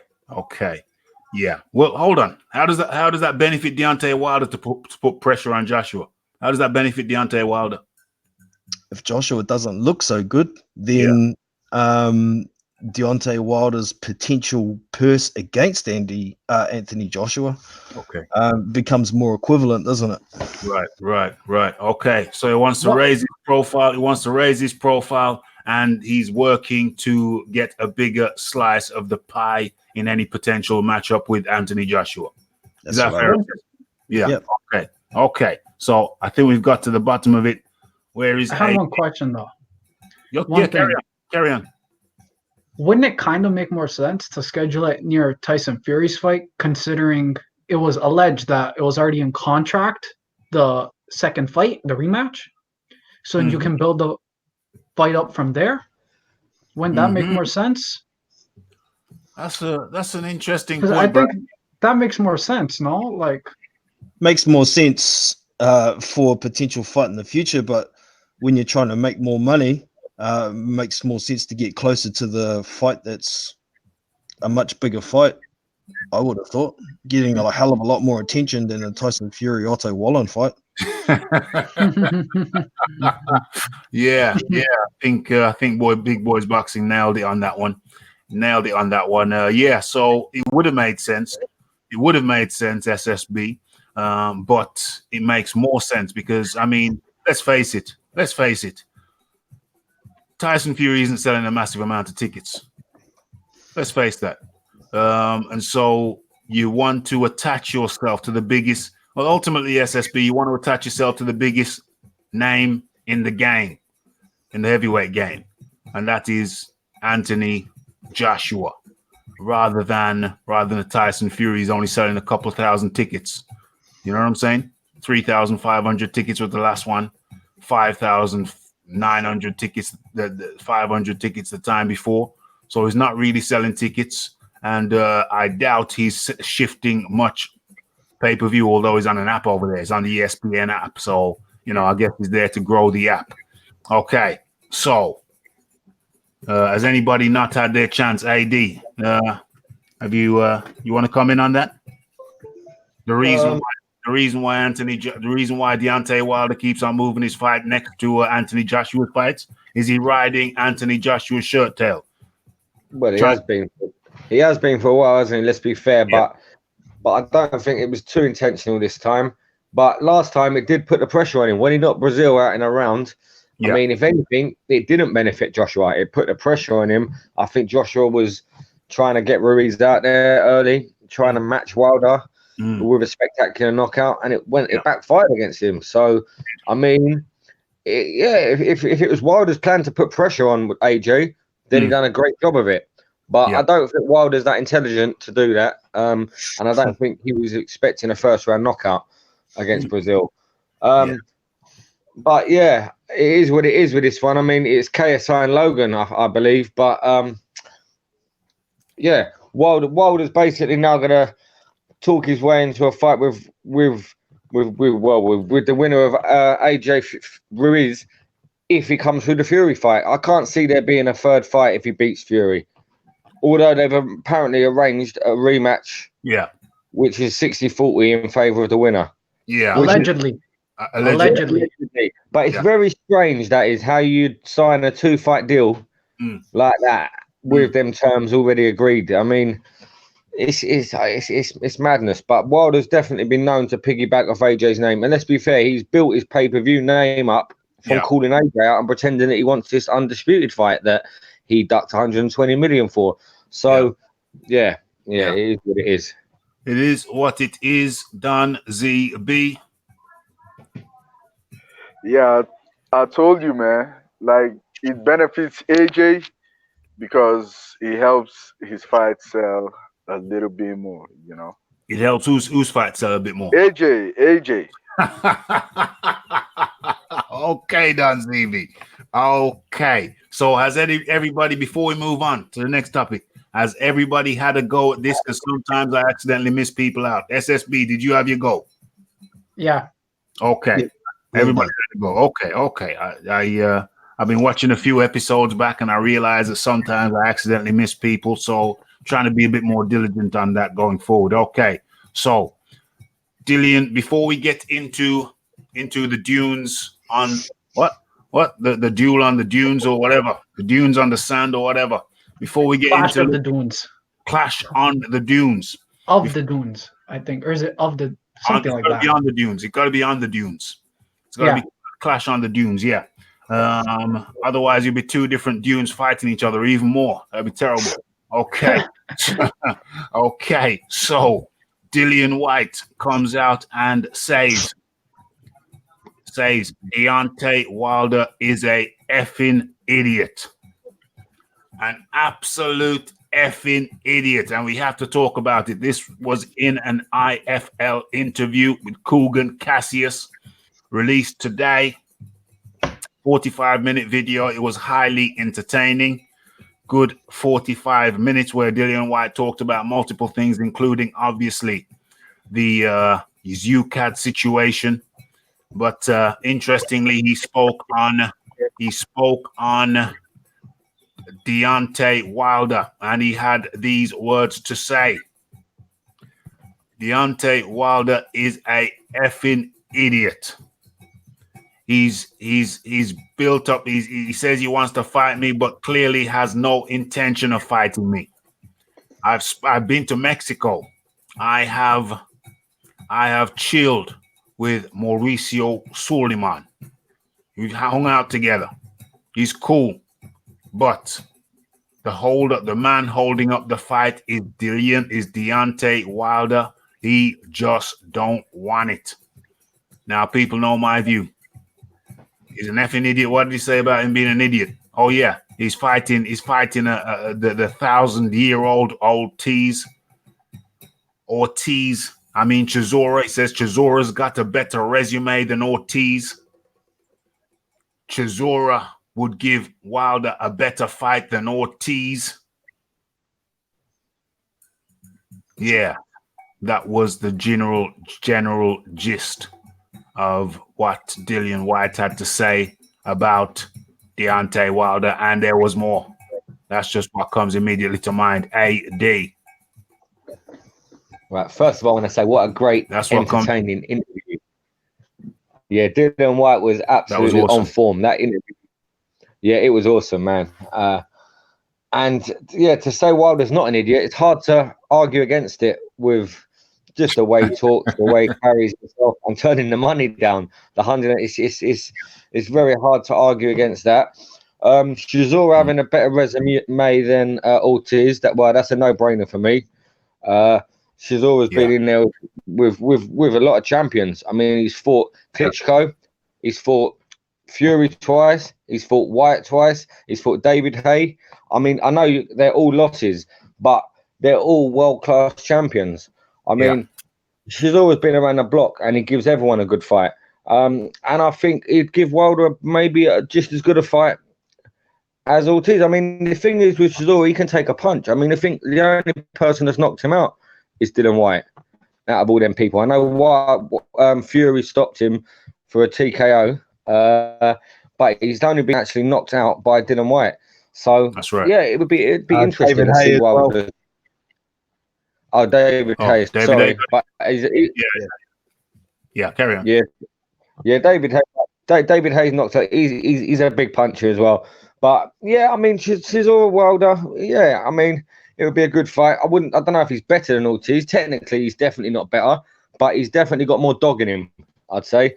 And he likes to scrap more. He's more of a war man. Yes. Looking at the panel. Where do I go from here? Let's go with SSB. I think this was very calculated by Dillian Whyte. Mm-hmm.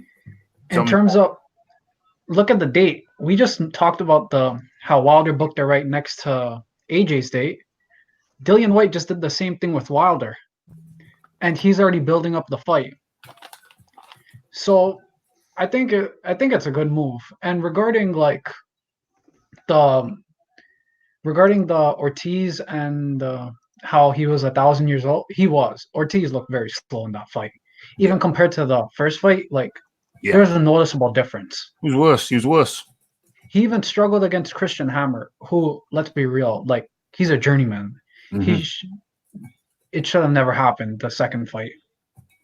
Yeah. It should never happen. It should never happen. Nobody was calling for it. Nobody was asking for it. Nobody wanted it, but they forced it through. You know what my position is? My position is that Deontay Wilder is risk averse.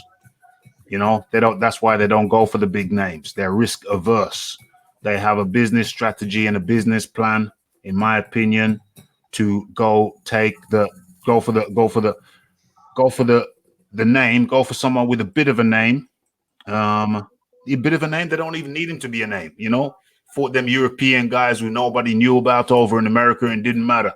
I said he's cruiserweights as well. Yeah, cruiserweights, you know, loves a cruiserweight. So highly risk averse. Dillian Whyte, big risk. Big risk, and they don't want no part of him. That's my belief. They don't want no part of Dillian Whyte, so I'd rather fight an old tease, where he's gonna get no credit and it's gonna blow up in his face. He's gonna start blowing up in his face. He's already started blowing up in his face with the bad publicity he's been getting. Hopefully there comes a stage where Deontay Wilder cannot take the caliber.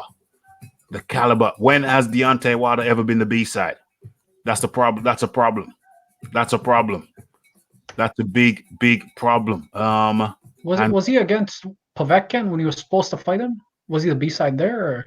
Well, he was champ. I don't think he was a B-side. I don't think he was a B-side against Povetkin. I don't think he was a B-side at all. I don't think he's ever been a B-side. And that's a problem. He's risk averse. It's clear. Everybody knows. Everybody can see it now. I don't think his days of getting away with soft touches. I think they're going to be gone real soon. Real soon. Don ZB. Dillian Whyte's words on Deontay Wilder. Deontay Wilder is a idiot. Dillian Whyte needs to go sit down somewhere. He needs to fight Luis Ortiz. You know he's Come on, man. Come on, son.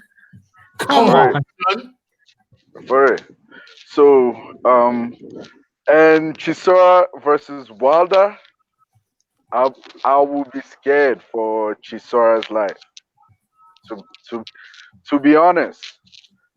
Chisora's style, he's short, slow. Come on, man. Moving forward, man. Deontay Wilder will knock out Derek Chisora in devastating fashion. Can I quickly respond? Of course. Yeah. Jump in. Chisora fights on the inside. Wilder doesn't fight on the inside, though. He'll be able to get closer into distance and be able to throw more shots.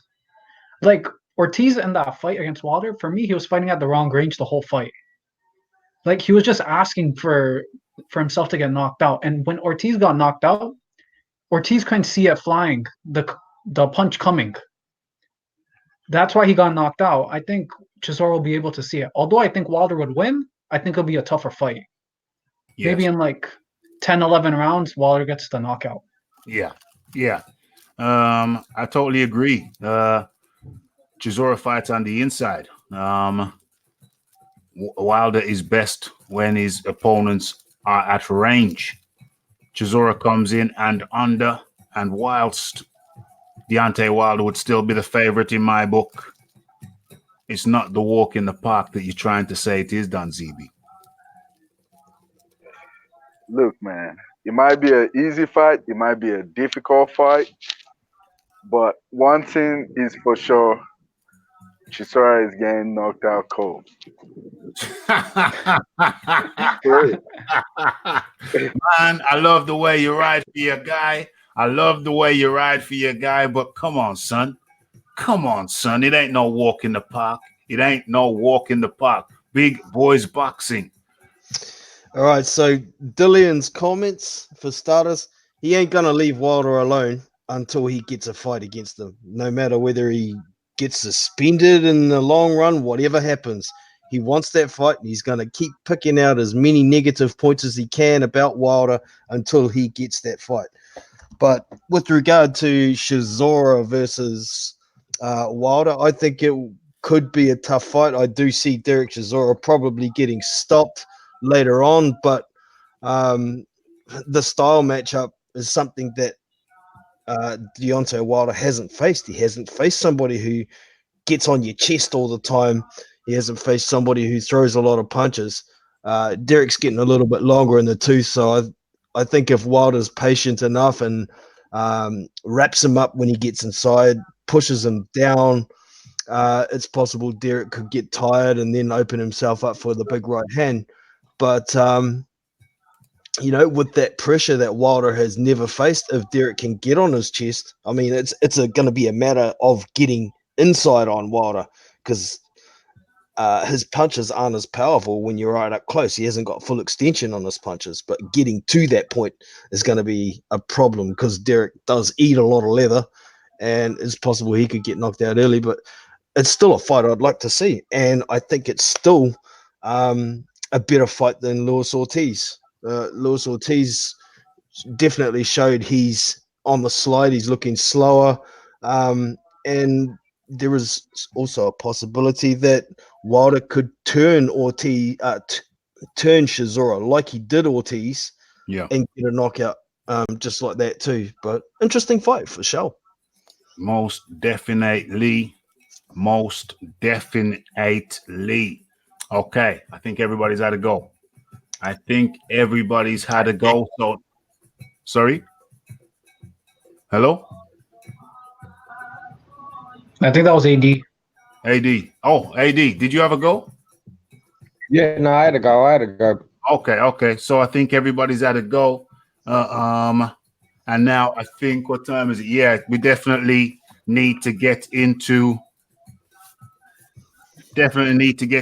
the card, the Clash on the Dunes card, and kind of dissect that. Maybe get some picks. Okay, so let me go into the appropriate page. Okay, where are we going to start? We got that fight. We got Molina. Okay, this is good. This is the card. This is the undercard. Okay, so where do we start? Okay, we start with Povetkin versus Hunter. Is that the co-main event? No. We're going through the undercard here, so there's a bunch of fights. There's no co-main event. There's just the main event and the undercard. Okay. But that fight will be the last one before the main event, though. Which one? This one, the Povetkin v Hunter? Yeah. Okay, yeah. They might do White, though. Sorry? They might put Dillian Whyte. White versus Whack. That's going to be Why? whack. It's a shit fight. I mean, sorry, ish fight. Well, Michael Hunter and Alexander Povetkin's an eliminator for the WBA as well, so I think it's a much bigger fight. Yeah, and plus the White versus Whack, that was a late edition, so we don't know which way it's going to go, but let me see. You know what? It could be. This could be the last fight before the main event, because looking at the list, the way they've listed them, yeah, I think it could be, but we will see. The main question is, we're going to go around the table. And chop it up. And I think we're going to start with Big Boys Boxing. He's going to lead off on each topic because he does his research. Yeah. For me, this fight could possibly steal the show. I think it's hella competitive, at least for the first half of the fight. I'm picking Michael Hunter to win it on points. And I wouldn't be surprised if he could get a referee stoppage later on in the fight, because Povetkin's he's good for 3 or 4 rounds. But he's 40. He's on the slide as well. His gas tank is pretty easy to empty. He puts in a lot of effort with those big left hooks and lunging at his opponents in the first few rounds. So I think Hunter's savvy enough to avoid most of them. And if he does get caught with them, he's got a hell of a chin as well. But he's much quicker. He's much younger. He's got a lot more punch variety. And I think he's going to take that one away. Yes. And before I move on to Don ZB, sorry guys in the chat, but it's like when we got so many guests, it's like I have to be focused. I have to keep my focus, so don't get to you guys as much. But let me just touch on a few.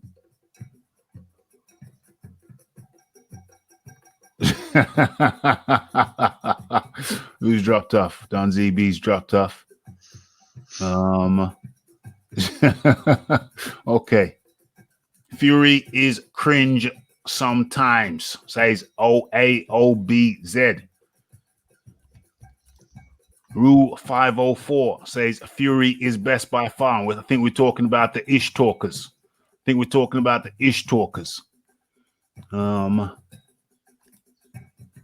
Rule 504, Porkies. Fury's telling Porkies. I love the UK slang. He lives on Porkies there, boy. Lives on the porky pies. Okay, Marcus Collins has come back a bit more polite than before. Good to see. Hit that subscribe button, Marcus Collins, so you don't miss any of the notifications for the live show. You need to be here to defend your boy, Deontay Wilder and Luis Ortiz. AOBZ. Trash talking is different to saying dumb stuff for shock value. Yeah, I think I alluded to that. Chisora has the best variety at any given moment. You know what? He does. And he might get a table thrown on your head as well. I think that ought to be incorporated into the trash talking rankings. I'm going to run through this man like laxatives. Yeah, that was one of his, certainly, that was Deontay Wilder-esque coming from Chisora. Actually, Chisora might be number one. That's what I'm thinking. Who's the donkey now? You know what? He's moving up the rankings. Chisora is moving up. Who's the donkey now? Chisora is moving up the rankings of trash talking. I might have to revise my decision. Let me go into.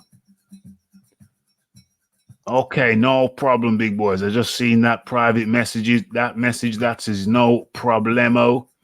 No problemo. Okay, so let's get on with these predictions. Okay, who we got left? AD. So Povetkin versus Hunter. What's your pick? What's your methodology? How do you see the thing going down? Yeah, I've got Hunter on points as well. I mean, Povetkin may get an early knockout if Hunter walks into a left, but he's younger, he's faster. I mean, yeah, like Povetkin's had his day. I mean, he's still a good fighter. He's still dangerous for the first 6, but I've got Hunter winning that 100%. But right. Again, it could be a cracking fight. I mean, they're both going to swing it out. It's going to be a good fight, but I've got Hunter. Yeah, I got to go with the younger Hunter to keep it nice and concise. I've got to go with the younger Hunter.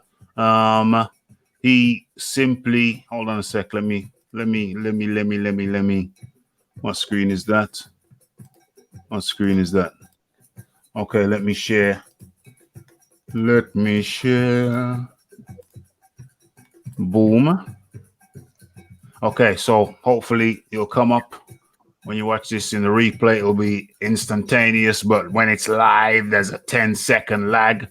So on your screen, you should be seeing Hunter. Yeah, Hunter is the younger guy. Povetkin, Olympic gold medalist. He shared a split of, I think it was the WBA world heavyweight title. So he's a seasoned campaigner. But obviously every seasoned campaigner comes to a point where they start to slow down. I think Povetkin's like 40. Hunter is like early 30s. He's on the rise. And at some point you'd have to say, well, Povetkin has got to be sliding at some point, but make no mistake about it. Povetkin is still a power puncher. He's got that bob and weave or bob and hook. He's got that bob and hook technique, which can still take a man out.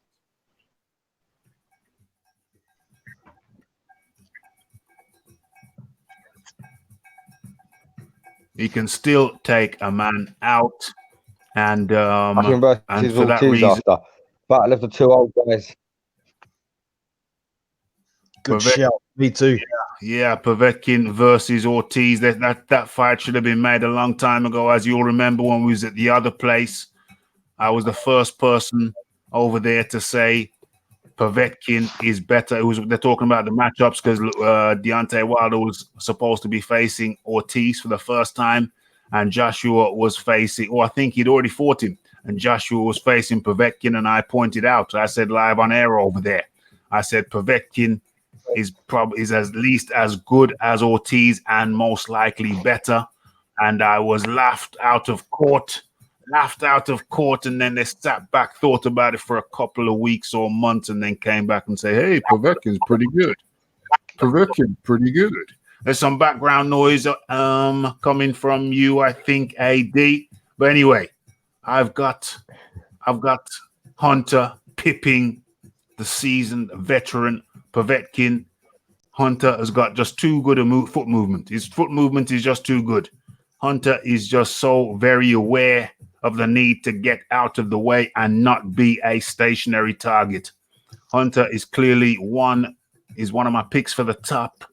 He's a small heavyweight or a smaller heavyweight, but he's aware of that.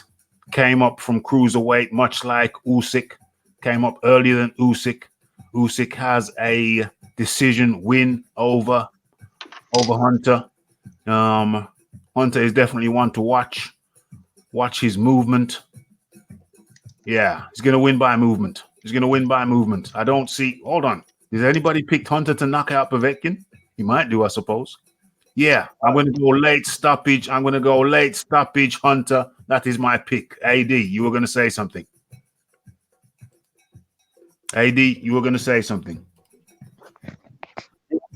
I can't remember exactly what, but I believe Povetkin's got quite a good chin.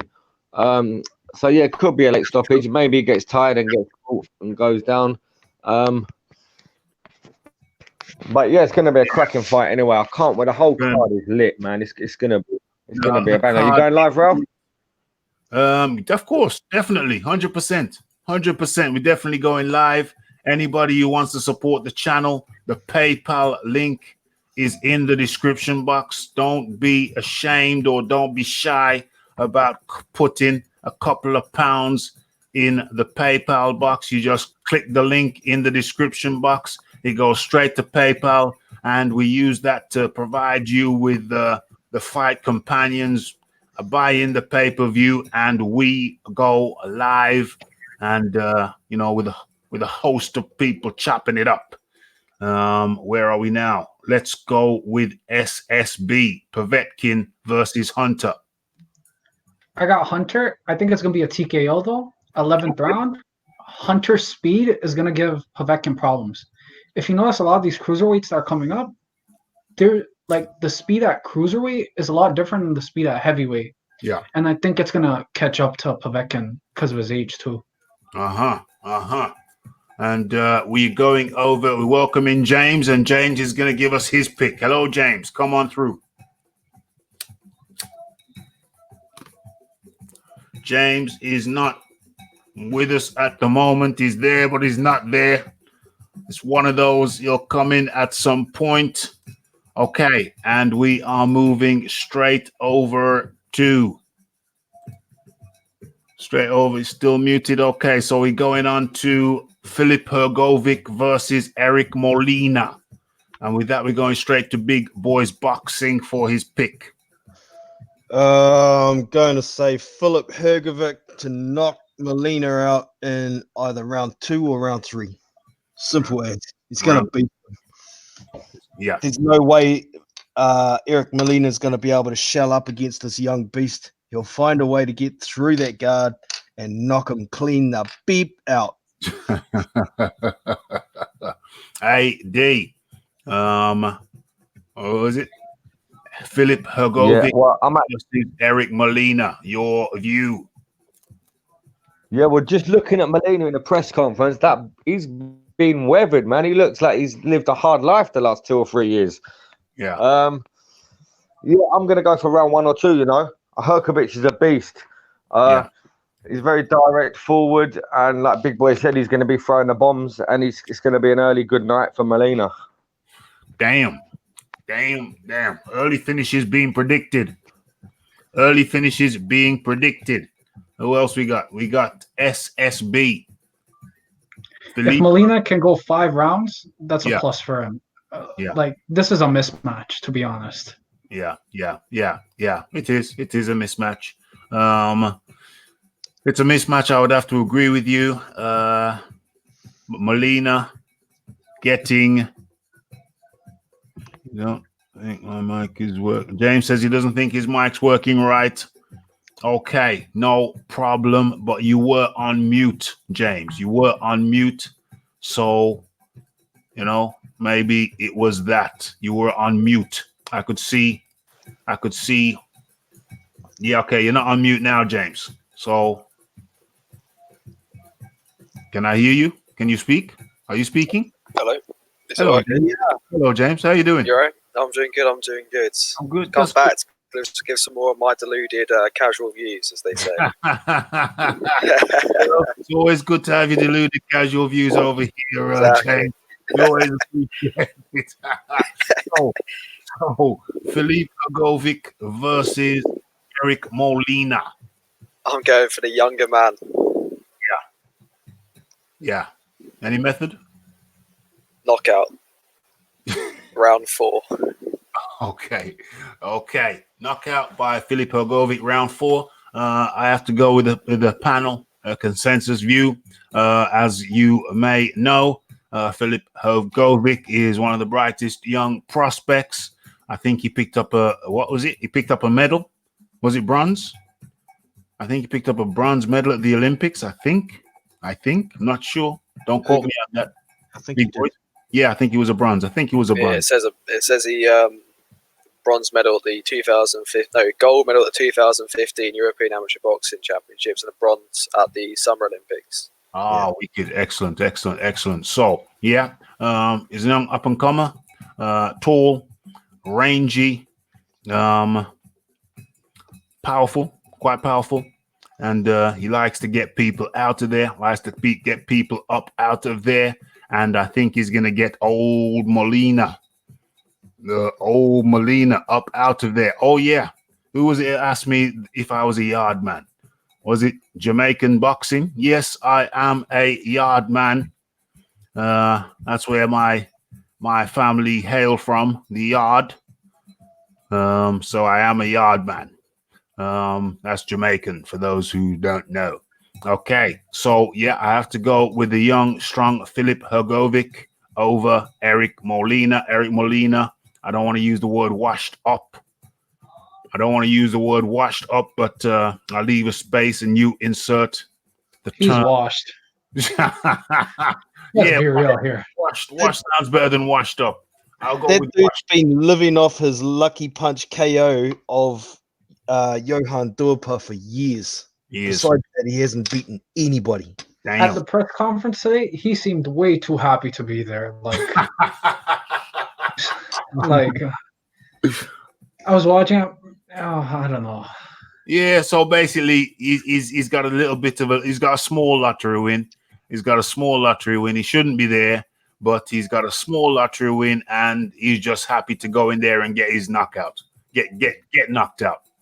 That's the way I think it's going to go. Early rounds, everybody's talking about 1 and 2, so I have to be different. Just to, let me say 4. Let me say round 4.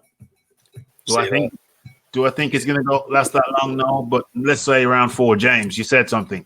I said 4. Yeah, I think he's going to cover up. Okay. The old covering up, and I think that's what keep him in there for a little bit. Okay. Unless he wants to take a dive, obviously, where he could be out there in 1 and 2. Let's just hope he just let's hope. The thing with these guys who are supposed to be. Oh, that was the quote. Yes, yes, yes. That's my response to that. Yes, yes, yes. I always think even if you're supposed to lose, even though if you go out there, why not go out there and just try for a lucky punch? Why not go out there and just try for that Hail Mary? That's what Molina will do. That's how he'll get knocked out. Back into a corner, becking you in, and you'll throw 2 punches and he'll try to throw a big right hand over the top and catch you. And if it gets you, it'll hurt. That's what he's going to do. That's his strategy. That's Eric Molina's strategy. That's his recommended strategy. That's the strategy I recommend he goes with for him to stand any kind of chance. Okay, so we are moving on to the next fight. Can I just drop a fact for y'alls? Yeah, do it. Michael Hunter, for you who don't know, you're talking about him coming up from cruiserweight. Yeah. He's had 17 fights. He's had 19 fights. Yeah. 15 of those fights have been at heavyweight. 15 of his 19 fights have been at heavyweight. Yes. Oh, really? He's only had 4 fights at cruiserweight. Damn. Where's his most notable been at, though? His fight against Usyk, obviously. That's why everyone thinks he's been a career cruiserweight. Yeah. So he looks like a cruiserweight, though. That's the stigma around it, though. I guess he doesn't look like a heavyweight. No. Yeah, but that's interesting, though. So really, he's just a heavyweight who dropped down to cruiser for a bit and went back to heavyweight. Yeah, he's almost a tweener, they call him. Almost a tweener. Yeah, because he's small for a heavyweight, so it's logical why he would drop down to cruiser. Probably helped him with the speed of cruiserweight. So maybe he could perhaps transfer that to heavyweight. It probably did help him. It probably did. Okay, so we've done Philip. That's a good point, by the way. A good observation about the amount of fights at heavyweight. Philip Hrgovic versus Molina. We've done that. Okay, and so we come to the penultimate one. It is Whyte versus Wach. And Big Boys Boxing. Take it away. Marius Vach is very well known to be durable. However, he has recently been stopped in very impressive fashion by Martin Bacoli. He's been on the slide. He had a very competitive fight with Artur Spilker, and that went to points, and he lost that one as well. But my opinion in this fight, it's Dillian's going to get some rounds out of him for sure. But I think Dillian's going to stop him and proper spark him before the fight's finished. Is it 10 or 12 rounds, that fight, actually? I'm looking at the details. 10. Is it a 10? Is it a 10 rounder? I'll just bring it up and see what we got. Poland's Marius Wach on this huge card. The two fighters were originally set to face each other back in 2017 until Whyte pulled out because of a foot injury. Wach is 35-5, 19 KOs, has won 2 fights in a row, albeit against soft opposition since going on a 3-fight losing streak. Wach is widely known for his extreme toughness, having taken on former unified world champion Vladimir Klitschko 2012 and lost a near shutout decision. Former kickboxing champion Whyte. Well, we know all about Whyte. Yeah, it's 10 rounds. It's a 10 rounder. Yeah. So I don't know. Dillian, I think he's gonna, he'll tire Wach out and he may not get the stoppage because it's 10. I was thinking maybe a 10 or 11 round stoppage. Either way, Dillian Whyte beats the living dog beep out of the sky.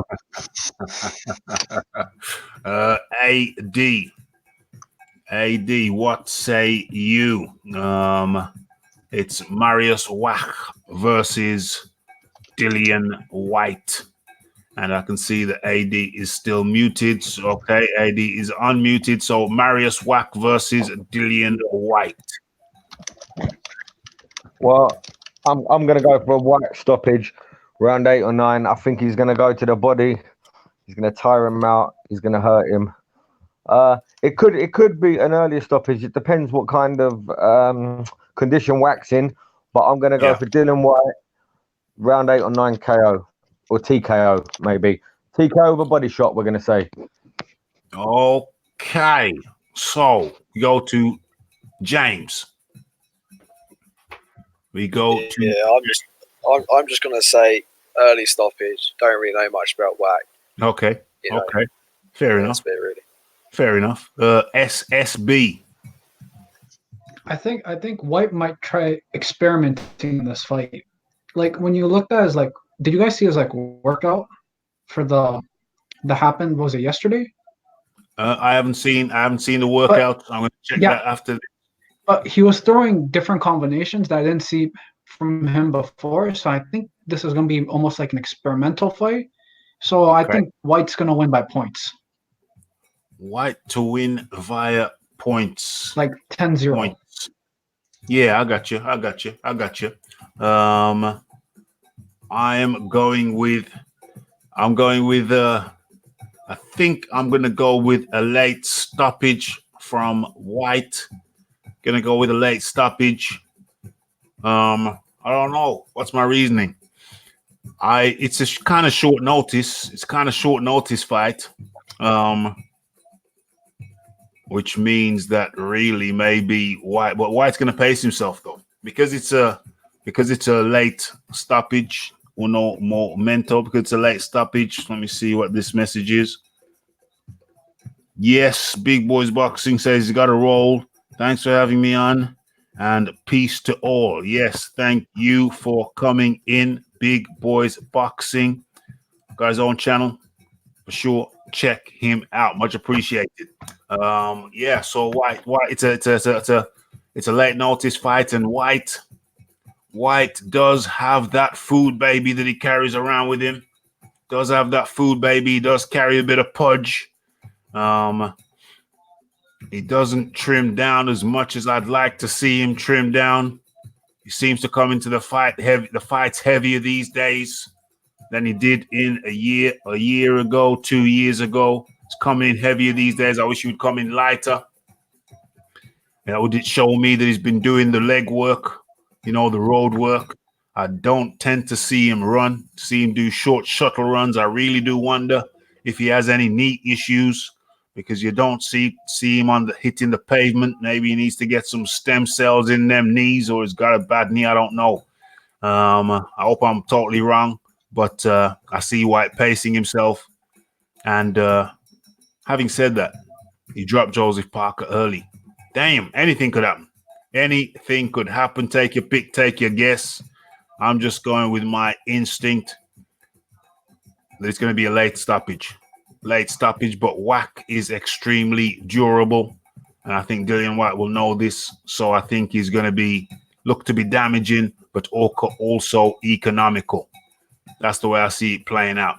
Damaging, but economical. I think that's the way he is going to drop it. Okay, and so for the final fight on the card, clash on the dunes. I mean, really and truly, I should have a picture up. Let me address that right now. It's Anthony Joshua. It's Anthony Joshua versus Ruiz. Andreas the Ponce Ruiz. Go ahead and talk about that. Your expectations a day. Right. Well, I expect Ruiz to come out rounds 1 and 2 and throw the kitchen sink at him. I think he's gonna try and bad him up. He's going to try and make him feel uncomfortable, let him know what time it is. AJ's going to maybe be in the back foot, try and keep him at range with the jab. Everyone's expecting a knockout. I could see this going to points, but I'm going to give AJ the benefit of the doubt and say AJ knockout round 10. But make no mistake about it. Yeah, Ruiz is no mug. I don't think he's been stopped, has he? So it's an uphill task. So, but I'm gonna go with AJ stoppage round 10. Yeah. AJ stoppage round 10. Let's get the picture up and let's move that along to James. See, I'm going to be a bit controversial. I don't think. Go for it. I don't think much is going to change. I think it's going to be the exact same from where it left off. So I think it's going to be an absolute slugfest. And I can see instead of what happened last time, I can see Anthony Joshua landing the punch, and I can see him dropping down Ruiz. Early stoppage. I'm thinking. Round 2, 1. Damn. Yeah. That's what I'm seeing. I'm seeing an early and a very early stoppage. Damn. I'm thinking this ain't gonna go past 4 rounds. I'm thinking. Damn. I'm saying Anthony Joshua 1 or 2. I can't see Anthony Joshua changing really. He never really changes. And you'll say Ruiz is gonna come in. What's Joshua really gonna do? Is he really gonna stay at range? Has he ever really stayed at range? Only when Joseph Parker allowed him to stay at range. So it's just going to be exactly what happened last time. But I can see him maybe land a lucky punch and really doing damage this time to Ruiz. So hold on, who's knocking out who? I'm saying AJ to knock down Ruiz, but I'm also saying AJ might get knocked down. But I reckon he'll still win the fight. Damn. AJ by early knockout. And he'll be looking to stamp his authority, you know. Yeah. I don't think he'll be looking because he knows what's going to happen. And can a fighter really change that much to keep a young, like a mule, isn't it? He just goes at it, Ruiz. Can he really stop that? Maybe not. Can he stop what? Can he stop? Can he stop the onslaught of punches? The rapid punches. The rapid, but it's said that Ruiz is the more rapid puncher. Yes, I'm saying, can AJ stop it? Probably not. Okay. Okay. You made it sound like mixed up the for a other way second. around. Yeah. Oh no, I'm going the other way around. But can AJ stop it? Probably not. But I think he'll just land a punch like he did last time. Obviously last time was different, but I think he could land a punch. So he really does do damage. He lands the punch, but this time he doesn't go crazy. He does. I think he is going to go crazy, and I think that's what's going to give him the early round stoppage. This is interesting stuff, honestly. Ladies and gentlemen. This is interesting stuff. You heard it here first. You know, was it leopards don't change their spots? Yeah. It's never going to change. Damn, you heard it here first. I've never heard anybody make that prediction, but it has got me excited. Yeah, that's the first time on YouTube I've heard this. Yeah, it's the first time on YouTube I've heard this. It's made me very, very excited. It's another possibility we have not considered. SSB. One thing I want to start out is Joshua's weight first. He slimmed down for this fight, and that's a positive, big positive for me. Okay. Like I think you know the difference. Do you know what the difference is compared to last time, by any chance? Go ahead. I think he dropped maybe. We don't know yet. He's not on the scale. We don't know. But just overall from his face, like his physique. Yeah. Like his arms are still the same, but his physique looks smaller. Yeah, he does. And when he was doing his workout, he was more dynamic. He was moving around a lot more. You know, guys, I have to make a confession. I haven't watched the open workouts yet. So it's only 3 minutes. So it's only 3 minutes, so I can't comment on it. But a lot of people have. So you guys carry on, SSB. Yeah. So I think AJ is gonna win. How? I'm torn. Why and I think he might stink the place up. Yeah. I think that's the way he went. And it might go to a UD. Yep. It's either that or he's gonna stink it up and he's gonna catch Ruiz one shot. Yeah. And maybe 6, 7, or 8, and Ruiz is gonna go down from there. Yeah. Last time AJ lost from a lot of his mistakes. Yes. AJ was up on the cards before, and he got the first knockdown before Ruiz knocked him down. And yeah, I think AJ's gonna win it. Yes. And so it comes down to me. Damn, that's a small picture. Let's change to that one. Okay, comes down to me. How do I see this thing going down? I hope the belts don't end up back in America with the PBC. We've seen what happens when the PBC hold belts. They don't like to play with kids on the other side of the street. They want to keep it on their side of the street. They don't want to entertain people. They will make slanderous statements. They'll be offered large sums of money and say they're being shortchanged. We've seen how reluctant Deontay Wilder is to cross the street, even when he's offered a king's ransom, even when he's offered money which far exceeds anything he's ever dreamt of. It don't matter. The PBC like to keep the belt in-house. I put it to you, ladies and gentlemen, if the PBC get a hold of those belts, we are in line for a new ice age. It's going to be a long, cold winter, potentially lasting many, many years. It won't be good for the boxing fan. And so I put it to you, even before I go to who I think is going to win the fight, I put it to you who I want to win the fight. I want Joshua to win the fight, to keep it out of the hands of the PBC. Stave off the winter. Stave off the new ice age in the heavyweight division. The last one was overseen by the Klitschko's. PBC get hold of these belts. It's a new ice age, folks. It's a new ice age. So I want Joshua to win for that reason. And as for who, and I want Joshua to win for another reason. Joshua has stimulated the heavyweight division. He has reinvigorated the heavyweight division.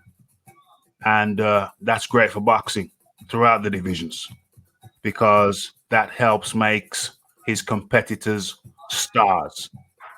It's helped made Dillian Whyte a star. So now Dillian Whyte is headlining his own cards. And then, of course, Dillian Whyte's one of his main challengers, protagonists, antagonist was Derek Chisora. Now Derek Chisora is headlining sizable cards. The last one being with what's his name? The plumber, Price, David Price, the plumber. So you see the ripple effect. You see the ripple effect when you have a big attraction in a division. Look at the ripple effect. Dillian Whyte's become a headliner. Derek Chisora has become a headliner. Look at the ripple effect. Even Deontay Wilder overseas is riding Anthony Joshua's coattails, his shirt tail. Now, the belt goes back over to PBC. Do we have that same effect? No. Do we have that same effect? No. Potentially, Ruiz has the Mexican market, so maybe he can make something happen. Maybe he can make something happen, but that's a maybe. Will it be as big as the effect of Joshua? No. Highly unlikely. Highly unlikely. Big Boys Boxing says I got Ruiz in the 8th for now. I'll make an official prediction after the weigh-in. Okay, so we've got a full house of opinions, and that comes down to me.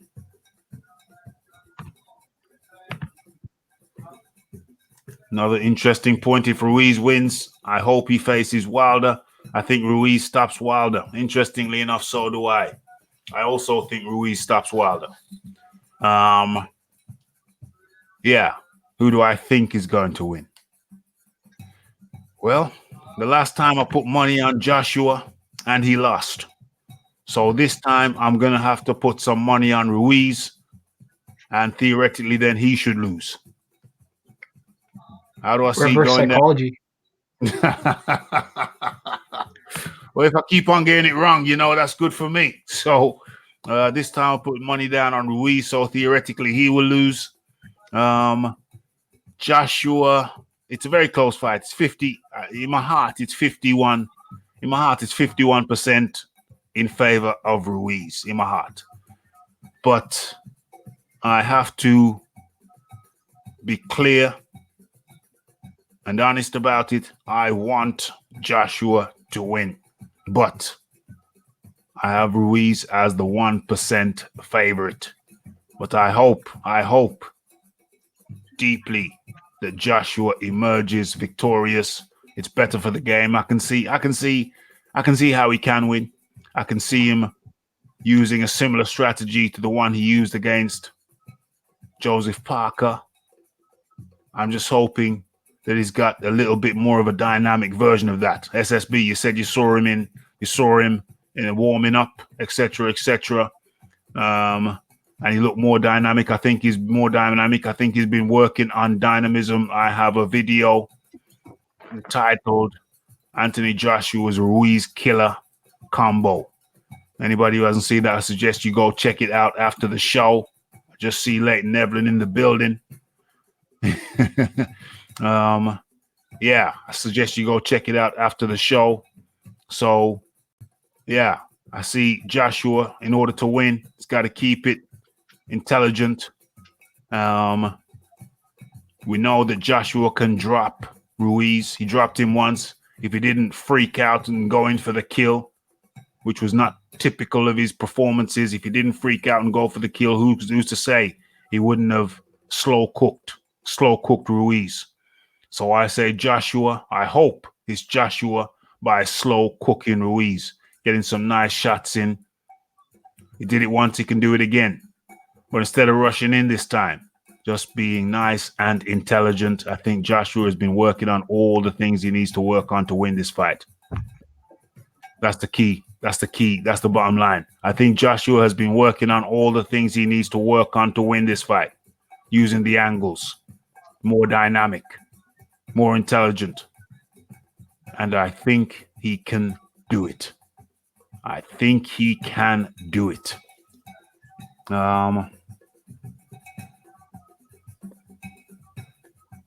Okay, so anybody want to come in with additional thoughts on this? Yeah, what time does Sorry. Sorry. It starts. I think it starts 9 p.m. UK time. I heard for UK time the ring walk is going to be 8:45. Oh, 8:45. 8:45. 9 o'clock around that. Yeah. Yeah. That's the main event. That's the main event. Yeah, I'm talking about the main event. What time does the whole thing start? I don't know, but that would be at least 3 hours beforehand. So if that's 9, then that's going to be 6 p.m. Somebody in the chat, anybody knows the exact start time of the show? Let me have a quick look over here. Let me see if it tells me what time the show starts. I thought it was 6, wasn't it? Yeah, that's what would make sense. 6 p.m. But anyway, we've got the Friday show possibly. As a matter of fact, yeah, I think it's going to be 6 p.m. I can't see that in front of me, but everybody by then will know. It's a quick internet search. But for sure, we're going to be doing the live show over here on Raphael Dawkins Combat Radio. Nobody's put anything in the chat, so we're going with 6 p.m. We're going to be doing the live show over here. We're going to be doing a live show to accompany it. James, you were going to say something? Yeah, I was just saying. I'll make you a rich man there, Raphie. Put some money on AJ. Third round. So I'm gonna spread. I'll do some. Having said that, no, I can't do that because I bet on AJ the last time and he lost, so I can only bet on Ruiz. It'll come in. Don't worry. Last time there's a lot of additional factors as well. Like he didn't prepare for Ruiz or Andy Ruiz. Andy Ruiz, yeah. What are you prepared for? He had to. He was looking at 3 different opponents. First of all, Miller, who it should have been. I think there was an emotional investment in that. 5 p.m. Philip Carl Roberts says it starts at 5 p.m. I have no idea who will be on that early, but having said that, it's a momentous event. It's the biggest card of the year, probably the biggest card for a few years in the heavyweight division. It's definitely momentous. So 5 p.m. start, that would not surprise me. I don't know who the hell will be fighting at 5 p.m., but we're definitely going to be covering that. As far as Joshua being distracted, I think that's the thing. There was so much talk about Deontay Wilder. And guys, the next time you come in, when you're on your StreamYard now, you'll see it says avatar. Or no, don't do it now, but next time, all you do is click that sign, pick a picture, and put it up there. So you've got a picture on your thing, yeah? So I used to have one. What happened? It used to be Tyson Fury and Deontay Wilder. I don't know. It just disappeared. It's gone walkabouts. Gone walkabouts. Let's do it again next time. Next time you come in, it makes the thing look a bit more colorful. But yeah, had a lot of distractions. Supposed to be fighting Miller. I think he was emotionally invested in that, whether he admits it or not. Miller was very disrespectful, and anybody you'd want to clock a disrespectful guy in the temple.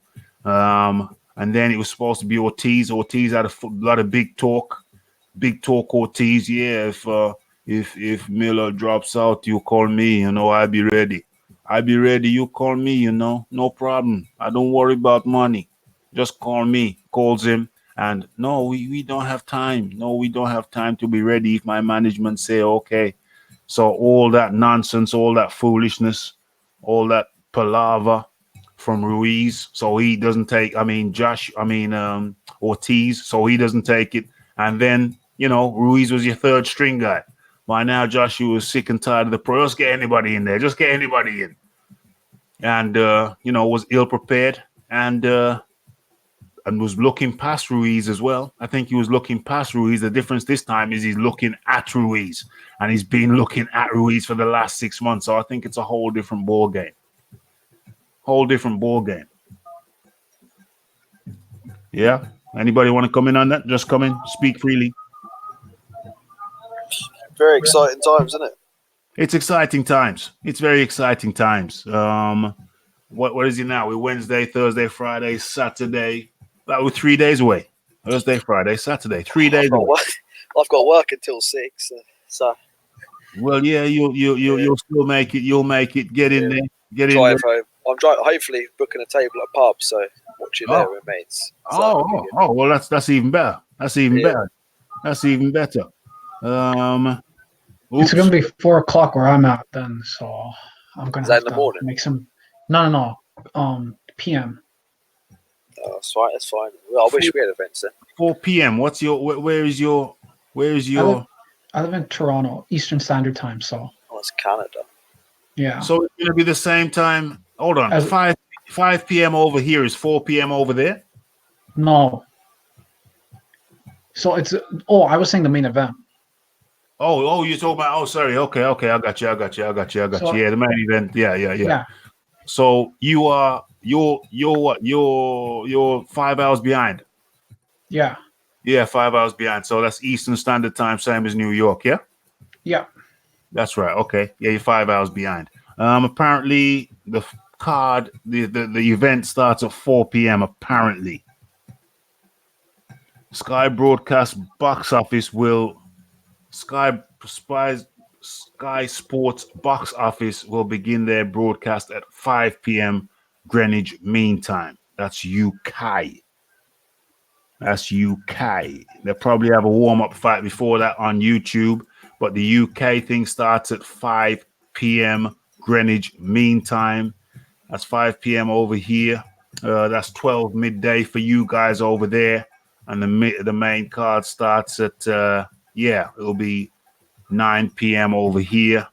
Well, the ring walk, 8:45. So that's 4:45 for you, East Coast, Eastern Time, over in America or USA and Canada on the East side, East Coast of things. I don't know, that's 2.5 hours bang on the nail. Is there anything that either of you gentlemen would like to, is there a topic relating to this that you wanted to raise before we wrap up? Either guy? You first, James. Is there anything that you wanted I just really want AJ to win. Yeah. I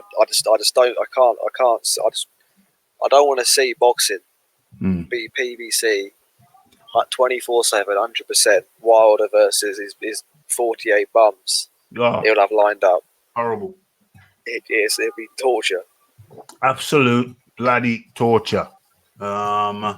SSB. I don't like paying $75 for pay-per-views. So I'd they rather get, AJ win. I don't don't get like the zone. yeah, but PBC, Yeah. we have to, Of course. yeah, I got you. Hold on. Do you have the zone, SSB? Yeah, we have it here. I mean, do you personally subscribe? Yeah. You got it. Okay, we got a late edition. It's too late, but let him in. Yo, Yardman, what's happening? Hey, Raphael, how's it going, man? It's going good, man. It's going good. Why didn't you come in earlier? No, I was kind of busy at work. Okay, fair play to you. Fair play. At least you've come on now. What's on your mind, my friend? What's on your mind? Good for you to join us. Yeah, it's my first time on your show. I just wanted to call in to give my prediction on the Yeah, fight. man. Come with it, bro. Come with it. Yeah, so my heart is going with AJ, but my mind is going with Ruiz. Yeah. I think I'm going to follow my mind this time. Based on how the first fight played out, Yeah. I just think it's a bad matchup for AJ. Mm. You know, like, I don't know. I watched the Povetkin fight last night again. Yeah. And AJ was struggling, you know, a little bit with Povetkin just because he's, short and stocky. Yeah. You know? And Ruiz with his fast hands, man, that's a problem. Yeah. And he doesn't get tired either. Look at the Joseph Parker fight. Like, he was just going at Parker for 12 rounds. Yeah.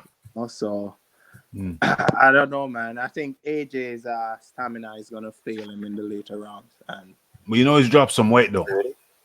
yeah, I know he dropped some weight, but, you know. AJ's stamina's never been bad. Well, I'm going to let Yardman finish up, James, and then you can come back. Yeah, so that's my thoughts on the fight. But, I would want AJ to win for the betterment of boxing. Yeah. So where are you living, Yardman? Where are you living?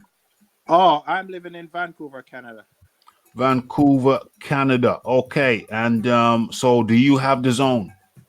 Yes, I have the zone. I have it on my phone and on my smart TV. Excellente. So you're going to be watching the fight live? Of course, man. That you can't miss me. Can't miss it. So, okay, touch on. Hold on a second. Let me just go into the chat and see what's being said. Raphie, what are your thoughts on today's face-off at the press conference? Yo, MB, I've been at work all day, bro. I ain't seen nothing. I left work, come home, had a shower, ate my food, and started the show. So I haven't seen nothing. The only thing I've seen of today's footage, I'm gonna watch it after this, is the only thing I've seen is Dillian Whyte's IFL interview. But MB, what did you see? Tell me what you saw. What did you make of it? Raphie, I gotta go. Thanks for having me on. SB, I appreciate you coming on, mate. Make sure you're subscribed and stay tuned for notifications and jump on anytime, my friend. Take care. Bye. Take care, mate. Yeah. So, where are we, Yardman? So, what did you make of the? Did you watch the Wilder versus Ortiz? Did you watch that? Yeah, yes, I did. All right, talk to me about that. Are you an LDBC guy? No, I'm not. No, I'm not LDBC, man. Okay. I just like watching boxing. I don't consider myself a hardcore fan because I've just started watching boxing like 8 years ago, since 2012. But Okay. you know, Longer I'm than me. willing to learn. I'm willing to learn more, and you know, so that's why I listen to these YouTube channels, right, for information. Okay. But as it relates to the Wilder versus Ortiz. Ortiz fight, Yeah. I mean, I pretty much knew how it was gonna go, right? Yeah. I think I had Wilder for a knockout in round 7. I had $20 on that, so I won a little bit of cash there. But you know, Luis Ortiz, he's what, 40 something years old. Yeah. Nobody really knows his true age, right? Come on, I mean, I've got videos of him being at least 47 and up to 50. Yeah, I don't doubt that, right? Mm. But I always knew Wilder was gonna win that fight. Yeah. Luis Ortiz, he's an old man. Yeah. You know. Yeah. Yeah. Clearly an old man. I just stay there for an old man. He didn't do too shabby. Hey, for an old man, he's in great shape. He didn't do too bad at all. He's in great shape, but still, he's worse now than he was 20 months ago during the first fight. But when you're 51 years old, that's what happens. That's what happens. Well, yeah. I mean, that's what happens. I mean, if he was fighting another 50-year-old guy, he might have won, but he's not. He's fighting a 35-year-old guy in the form of Deontay Wilder, who has pretty decent stamina. Low output, but pretty decent stamina.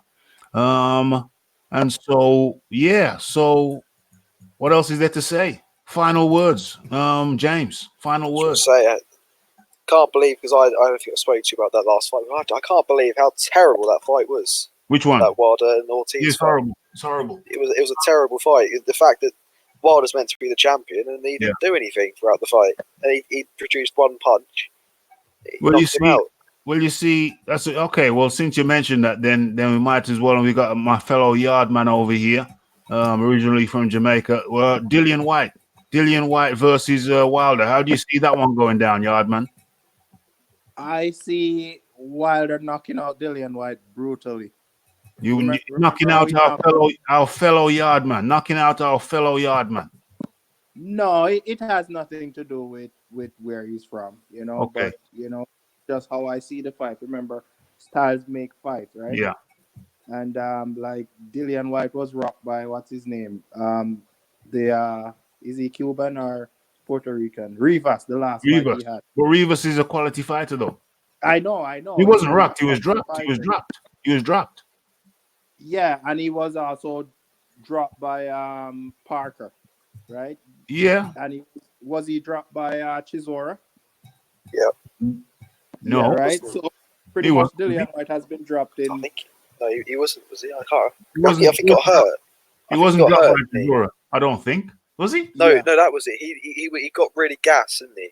Yeah. In the first, was it second fight? I can't remember. It was the first fight. It was the first fight. Yeah, he's never been dropped by Chisora, but that was a great first fight. Technical second fight. But carry on, Yardman. Carry on.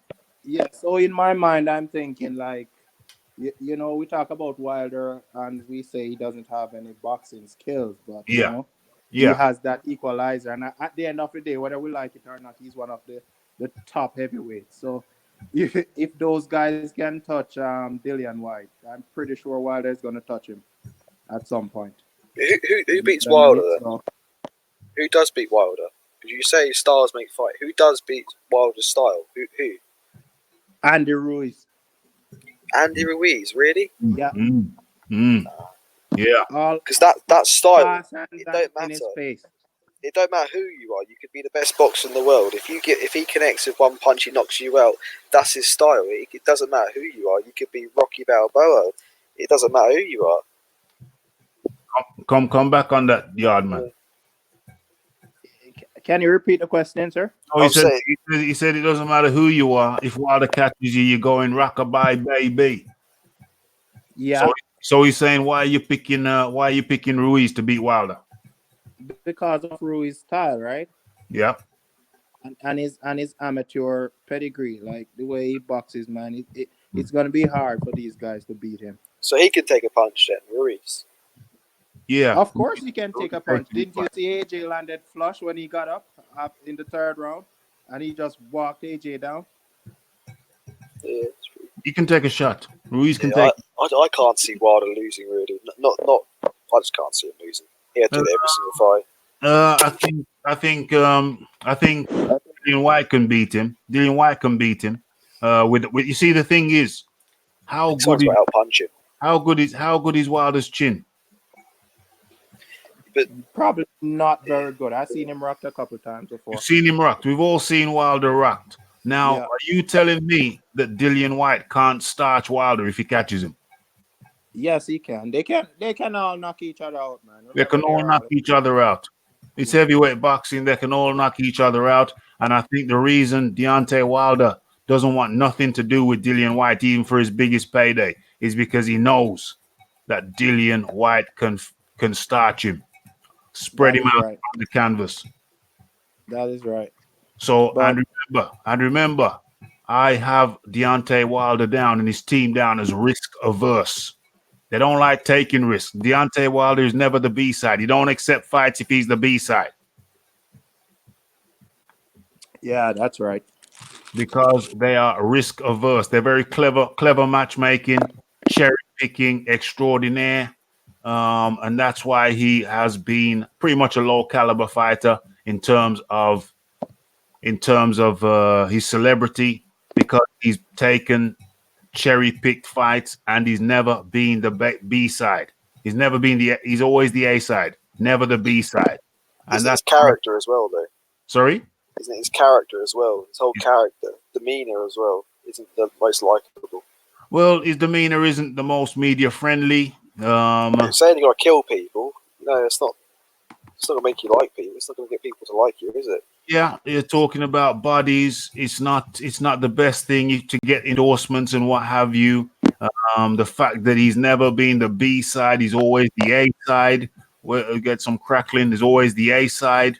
That doesn't help. That doesn't help his stock at all. I'm just going to go into some. Of these comments in the comment section. Wilder's the dangerous, the most dangerous maybe out of the lot. I think more people will give him credit when he retires. Let me just mute everybody. I'm hearing background noise. Wilder's the most dangerous. If anybody wants to speak, just unmute yourself. Wilder's the most dangerous out of the lot.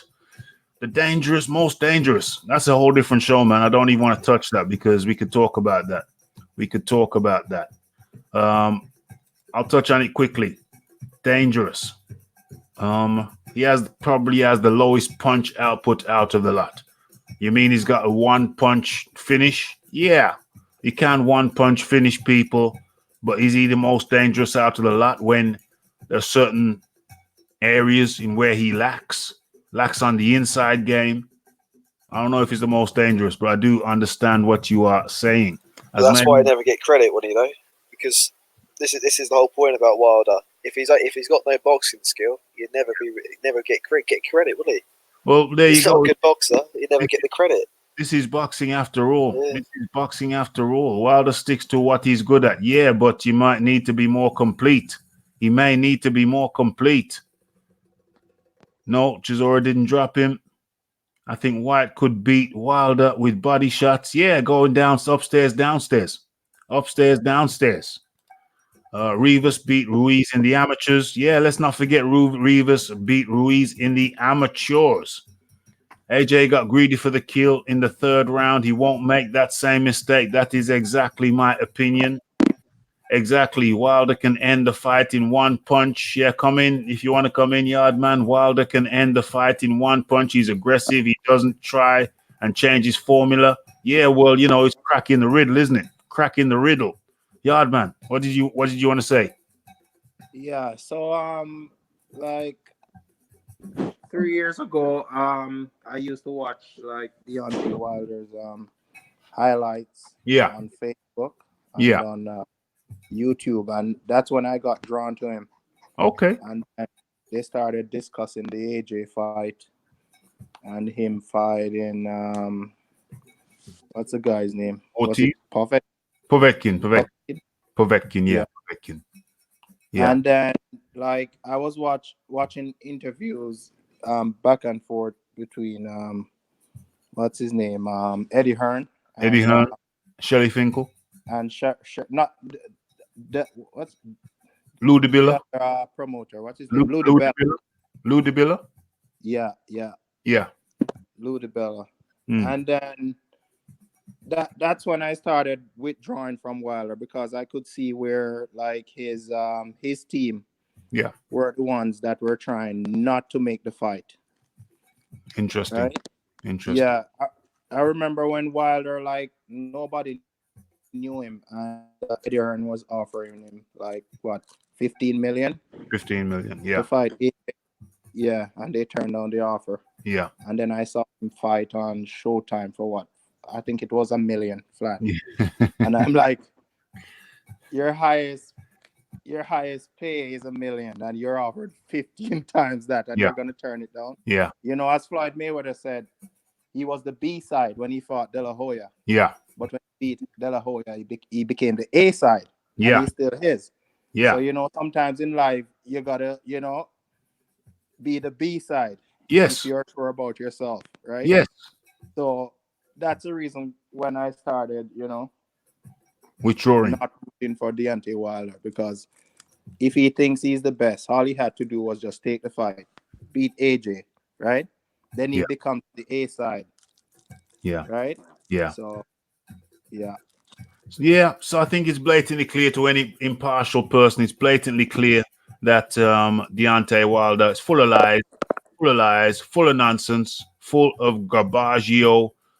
Anybody with half a brain knows that in order to rise to the very top, sometimes you will have to be the B side. Almost certainly you will have to be the B side. In order to become the A side, at certain points, you will have to be the B side. Yeah. Anybody with any grown man, any grown woman, anybody with a full functioning brain knows that in order to become the A side, at some point, you have to be the B side. Yeah. And really, to me, it speaks of avoidance. It speaks of Deontay Wilder being risk averse, not really wanting to fight Dillian Whyte, because it's a risk. Even though he's the favorite, it's still a big risk. One of the biggest risks he's ever taken. Even a bigger risk than fighting Tyson Fury. It's a bigger risk than fighting Tyson Fury. It's a bigger risk than fighting old man Ortiz. Dillian Whyte would represent Deontay Wilder's biggest risk to date. Biggest risk in getting sparked out. And that's a big pay-per-view fight too, right? With the way Dillian Whyte speaks. Yes. You know, that's a big money fight right off the bat. It's a big money fight, and he comes up with 101 excuses. I find Deontay Wilder to be disingenuous. He goes around the houses, he comes up with excuses, he just won't come out. And I understand he can't come out and say, well, it's too much of a risk for us. He doesn't want to say it, but it's the truth. But sometimes when people are trying to avoid telling you the truth, they come up with all different types of crap. And at some point, people begin to see through it.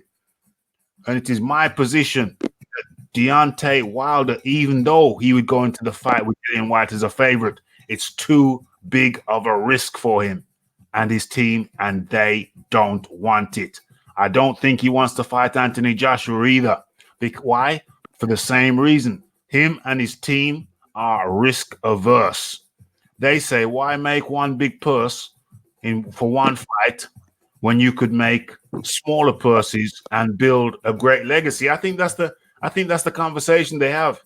I think that's how they talked him out of taking the 100 mil from the zone, because at one point they even acknowledged it over on another channel, a big channel. They even acknowledged it at one point. He was on the verge of accepting the DAZN offer. He was saying, well, I got 2 homes to run. I got this. I got kids to feed. I got school fees. I got this. We want generational wealth. He was on the verge of accepting the DAZN offer. And then they talked him out of it. They talked him out of it. And I think the conversation they have behind the scenes is why take one big fight where you can win or lose. And that's that. But why not? Why do that when you could have create a legacy for yourself in fighting 50, get 50-0, get 50-0, 48 bombs, 48 bombs, go 50-0 or 51-0, one draw and 0, or 51, go 51, one draw and 0. Go for that. Go the steady route. Build yourself over here. Don't accept those guys' money.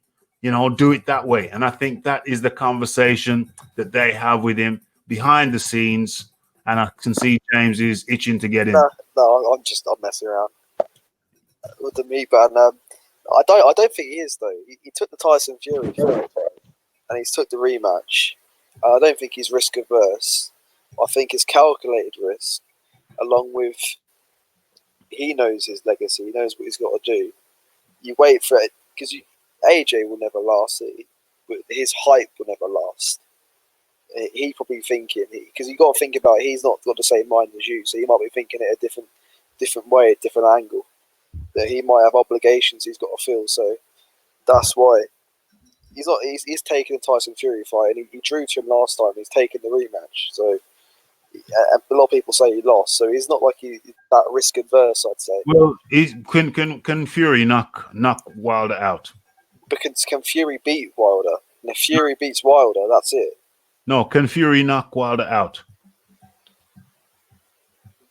Yeah, why not? And so anyone can knock anyone out. It's heavyweight boxing. Is it unlikely that Fury knocks Wilder out? It's unlikely. Right. And so my point is this. Because it's unlikely, that's an acceptable risk to Wilder. Because remember, he only needs one punch. Yeah, but it's the loss, though. It's like, can Tyson Fury beat him? We've already seen it happen once before. It can happen now. It's the same with Dillian Whyte. Yeah, but Wilder has never not found that killer punch. He's never not found that killer punch. So the risk is a low risk. He didn't fight against Deverne, did he? The first fight. I think he kind of dropped him. He dropped him, but they ruled it as not a drop. But he did drop him. But they ruled his glove touchdown, Deverne's glove touchdown. So he still dropped him in that one. So what I'm saying in risk averse, I'm saying even with the Fury fight, it's still a very good calculated risk because they say, well, Fury can't stop you, but you can stop him. You have 12 chances to stop him at least. Every round you can stop him. All the time he's not stopping you, you can stop him. And so also Fury was just a couple of warm-up fights off the couch. So once again, that was a very good calculated risk. They say, well, he's not ready. Well, let's take him. They say he's not ready. Let's get him in. Let's get him in. He's not ready. Let's get him in. But now will Tyson Fury better? What's he done now? He's fought Tom Schwartz and Otto Wallin. So but he's been practicing now. He's had more fights. He's in better shape than last time. So he still ain't knocking anybody out. He still hasn't knocked Tom Schwartz out, and that was a convincing knockout. Well, that was Tom Schwartz. Does that really matter? I mean, low caliber. So that's Tom Schwartz. Well, that's the whole of Wilder's roster. Is low caliber. There you go. I mean, they're two peas in a pod in some respects, but at least 100%. Yeah. At least he stood up and fought Vladimir. You know, so that's the only reason that I can't say they're two peas in a pod because at least Fury fought Vladimir. So they are two peas in a pod, but they're slightly different. Fury is a slightly different pea, but it's kind of two peas in a pod in a lot of respects. So gonna have to round it up now. It's been a great chat once again. I will say finally that Wilder is risk averse. He don't want it with Dillian Whyte, even though he's the favorite. I think most people would have him as the favorite, but it's too much of a risk. He don't want it with Anthony Joshua, even though many people would say, well, Wilder just needs one punch, so he might be the favorite. But still don't want it because they are risk averse. He was on the verge of accepting the DAZN offer, in my opinion. He was on the verge. He made comments, and I heard the tone in his voice. He said, well, I got 2 homes. I got kids to feed. I got, we're looking for that generational wealth. That was, and then the next day they had a meeting and this, that, and the other, and his tone changed. So he's got handlers. He's got handlers who handle him like they're puppeteers. They're puppeteers. Their philosophy over there, I believe, is, let's just keep winning. Just keep winning. Don't worry about the one big firework. The brightest firework goes out in a few seconds. You keep winning, and that's legacy. Legacy puts you in the history books, the record books, and PBC need those fighters for their TV contracts. They need champions. Exactly. It spells the end for a minute. It's no good them having a guy going for, what do they call it? Daring to be great, losing. Now they've lost a champion. It doesn't serve them well in their TV contracts. They're looking at it selfishly. They blocked the guy from getting all that money. He went along with it. So, it's dumb and dumber. It's on them. Final words, James. One word, James. Brilliant show, Raphie. Had a good time as usual. Excellent. Yeah, talk to you next time then. Hopefully, if I see you on, I'll get on. Absolutely, James. Always welcome. Always welcome. Thank you very much. See ya. Take care, my friend. And Yard Man. Final words from you, Yard Man. Yeah, brilliant show, man. Thanks for having me on. I listen to you all the time. I just don't get the time to call sometimes. Are you a subscriber? Are you a subscriber? Yeah, I subscribe to your channel. That's awesome. That's awesome. Yeah, so as I said, I'm willing to learn and I want to learn about this boxing thing. So that's why I listen to you guys, So keep up the good work, man, and bless up. Much appreciated. Yardman from Vancouver, now living in Vancouver in the building. Much appreciated. Glad you came on. You're always welcome to jump on anytime and, just chop it up with us, share your thoughts, So much appreciation goes to Yardman. Thank you, Yardman. All right, cool. Take care, bro. And so that brings us to the end of Boxing Talk with Raphie 73. Is it 73? Looking down now, it's 73. It's been another good one. Always good to, have guys to chop it up with. Raphael Dawkins Combat Radio, we encourage people to come on out so you're not getting the same stiff people on, not on this channel. I'm not saying people are stiff on this channel, I'm saying elsewhere, people who are elsewhere. You find people who are pompous. They're full of themselves. Oh, I know this, I know that. Oh, yes, I know this, I know that. This is my house. That is my house. Yes. Stiff, pompous, full of themselves. Down here, you get down to earth people. Down to earth people talking boxing. Down to earth people talking boxing. No pomp, no pomposity. No idiots who are going to try and tell you, oh, you're a casual. Oh. Stuff them. We just talk boxing over here. We keep it entertaining. No pomposity. Shove your pomposity where the sun don't shine. You ain't ish. I'm talking to several people. Not people over here. Everybody's kind of cool in the gang over here. But, over there and over there and over there. You know how it goes.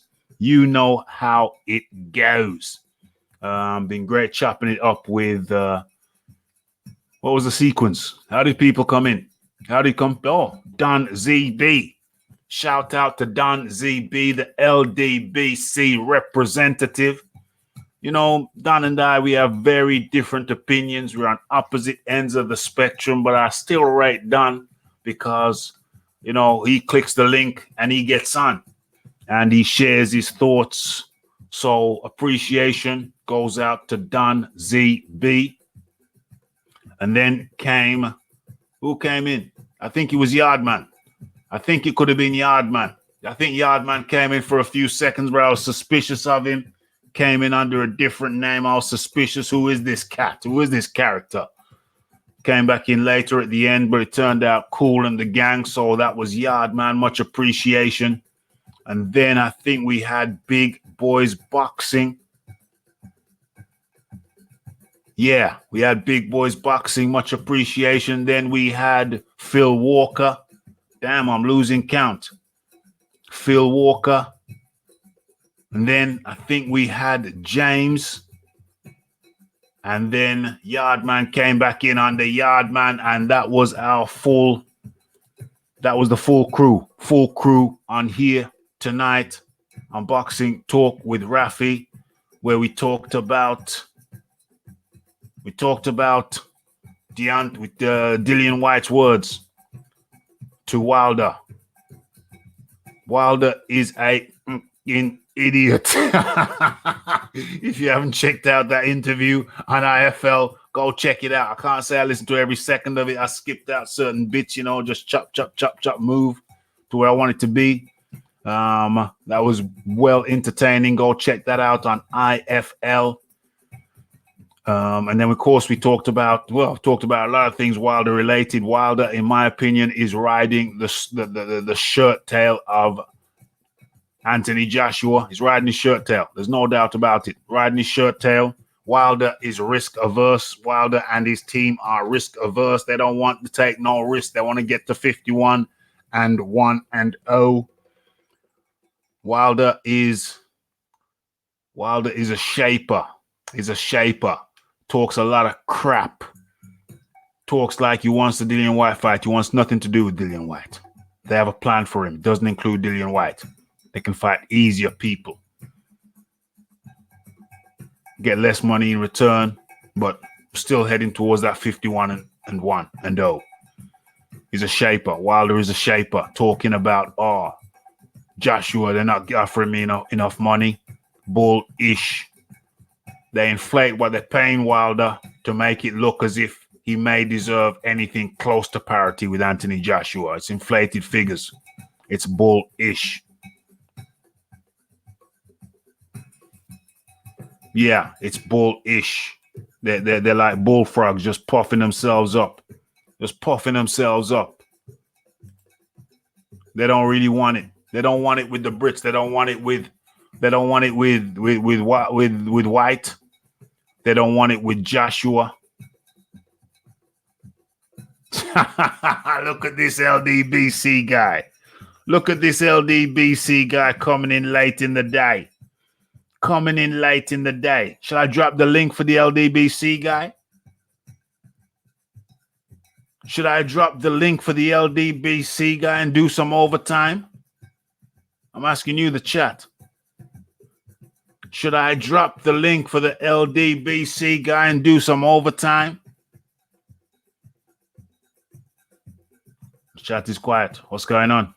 I'm going to take that as a no. Okay. Javon Burgess, you got away this time. But next time, come in earlier. Mr. LDBC Javon Burgess writes, Dillian Whyte is a bum. Lol, only Brits thinks he's good. Okay, so only Brits think he's good. But yet, your boy Deontay Wilder declined to fight him for his biggest payday. Your boy Deontay Wilder declined to fight him for his biggest payday and comes up with excuses after excuse after excuse after excuse after excuse. Your boy Deontay Wilder is a complete and utter shaper. He's a shaper. Makes out he wants it, don't really want it. Yeah? Flop squad.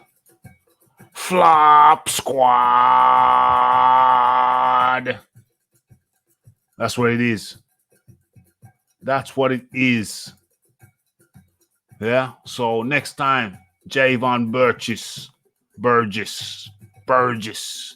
Come on in early, like Don Zebe. Take Don Zebe's example. You're LDBC guy. Come in early.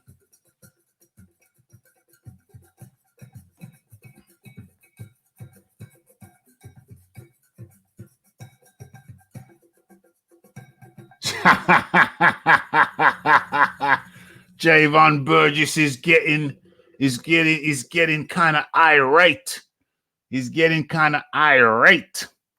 Javon Burgess, I know who you are, Javon. Javon, you got a lot of things to say, bro. So what I suggest you do is next time when we're on, you get in early. I will drop the link. You come in and share your views. Come in early next time. You come at the end of the show, I'm already into overtime. Come in early next time and we will chop it up, my friend. I do Mondays and Wednesdays. May drop a Friday show, but I don't know. It's coming up to Christmas. The weekends are few. Only a few weekends left. So I don't know, but for sure, we'll be here on Saturday. Matter of fact, jump in on the Saturday show. We're covering the live card from Daria, Clash on the Dunes. Your boy Wilder is a shaper. Pretends like he want it, but he don't really want it. He knows he can get flatlined by Joshua. He can get flatlined by Dillian Whyte. So he runs his trap, runs his mouth, but he's got no action behind it. He needs to sign the damn contract. Hopefully, he don't get no more contracts from Joshua. Any contracts he'll get will be lesser than the previous contract. Yeah, because he's getting paid way above his pay grade. He's getting money, offers way above his pay grade. So that's why they try and inflate him. Try to suggest he's a bigger draw than he actually is. So all smoke and mirrors with them boys over there. They are untrustworthy and they're not good for their word. They're not good for their word. Deontay Wilder is riding Anthony Joshua's shirt tail. Okay? But you follow your example. Follow the example of others before you. They come in here on Raphael Dawkins Combat Radio and have their say. And you will notice. What does that mean? Not White, maybe Joshua. What does that mean? Not White, maybe Joshua. You will notice it's a broad church. It's a broad church over here. I welcome all denominations. All denominations get their chance to come over here and express their views side by side. Okay. What else is there for me to say? It's been a great show. I've already mentioned the cast of characters. Let me go over to the YouTubes. Let's see who we got in here. Let's see who we got in here as I close out. Okay. It has been Boxing Talk with Raphie 73. Remember, we're back for the Clash on the Dunes on Saturday. May do something on Friday, but for sure, Saturday, live fight companion. Who do we have in tonight? We had the Monique Thompson, the David Mason, the AD. Oh, sorry, AD was on the panel as well. Much appreciated, AD. Thank you. The first one who jumped on, I think. The Jamaican Sports TV, Philip Carl Roberts, Buzz Lightyear, Unbiased or Biased Boxing Talk. We also had Shiz Biz was up in the building. We had Rude Boy. We had SSB. What is my level's too high? I'm distorted. We had SSB. we had the Rue 504. Of course, we were joined by Big Boys Boxing.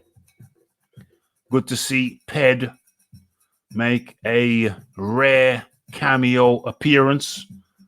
Of course, Don ZB. Who else did we have? We had AOBZ.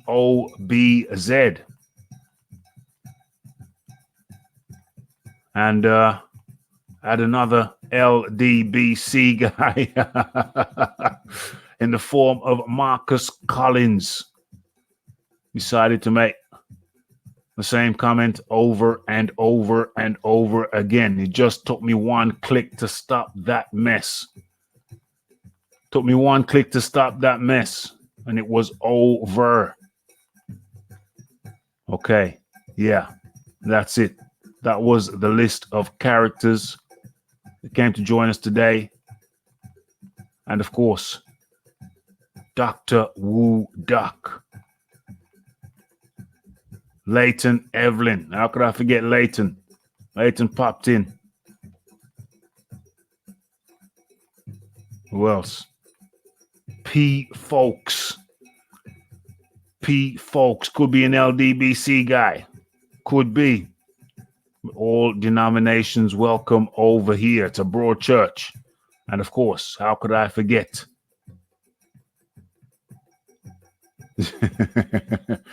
CMC and MB.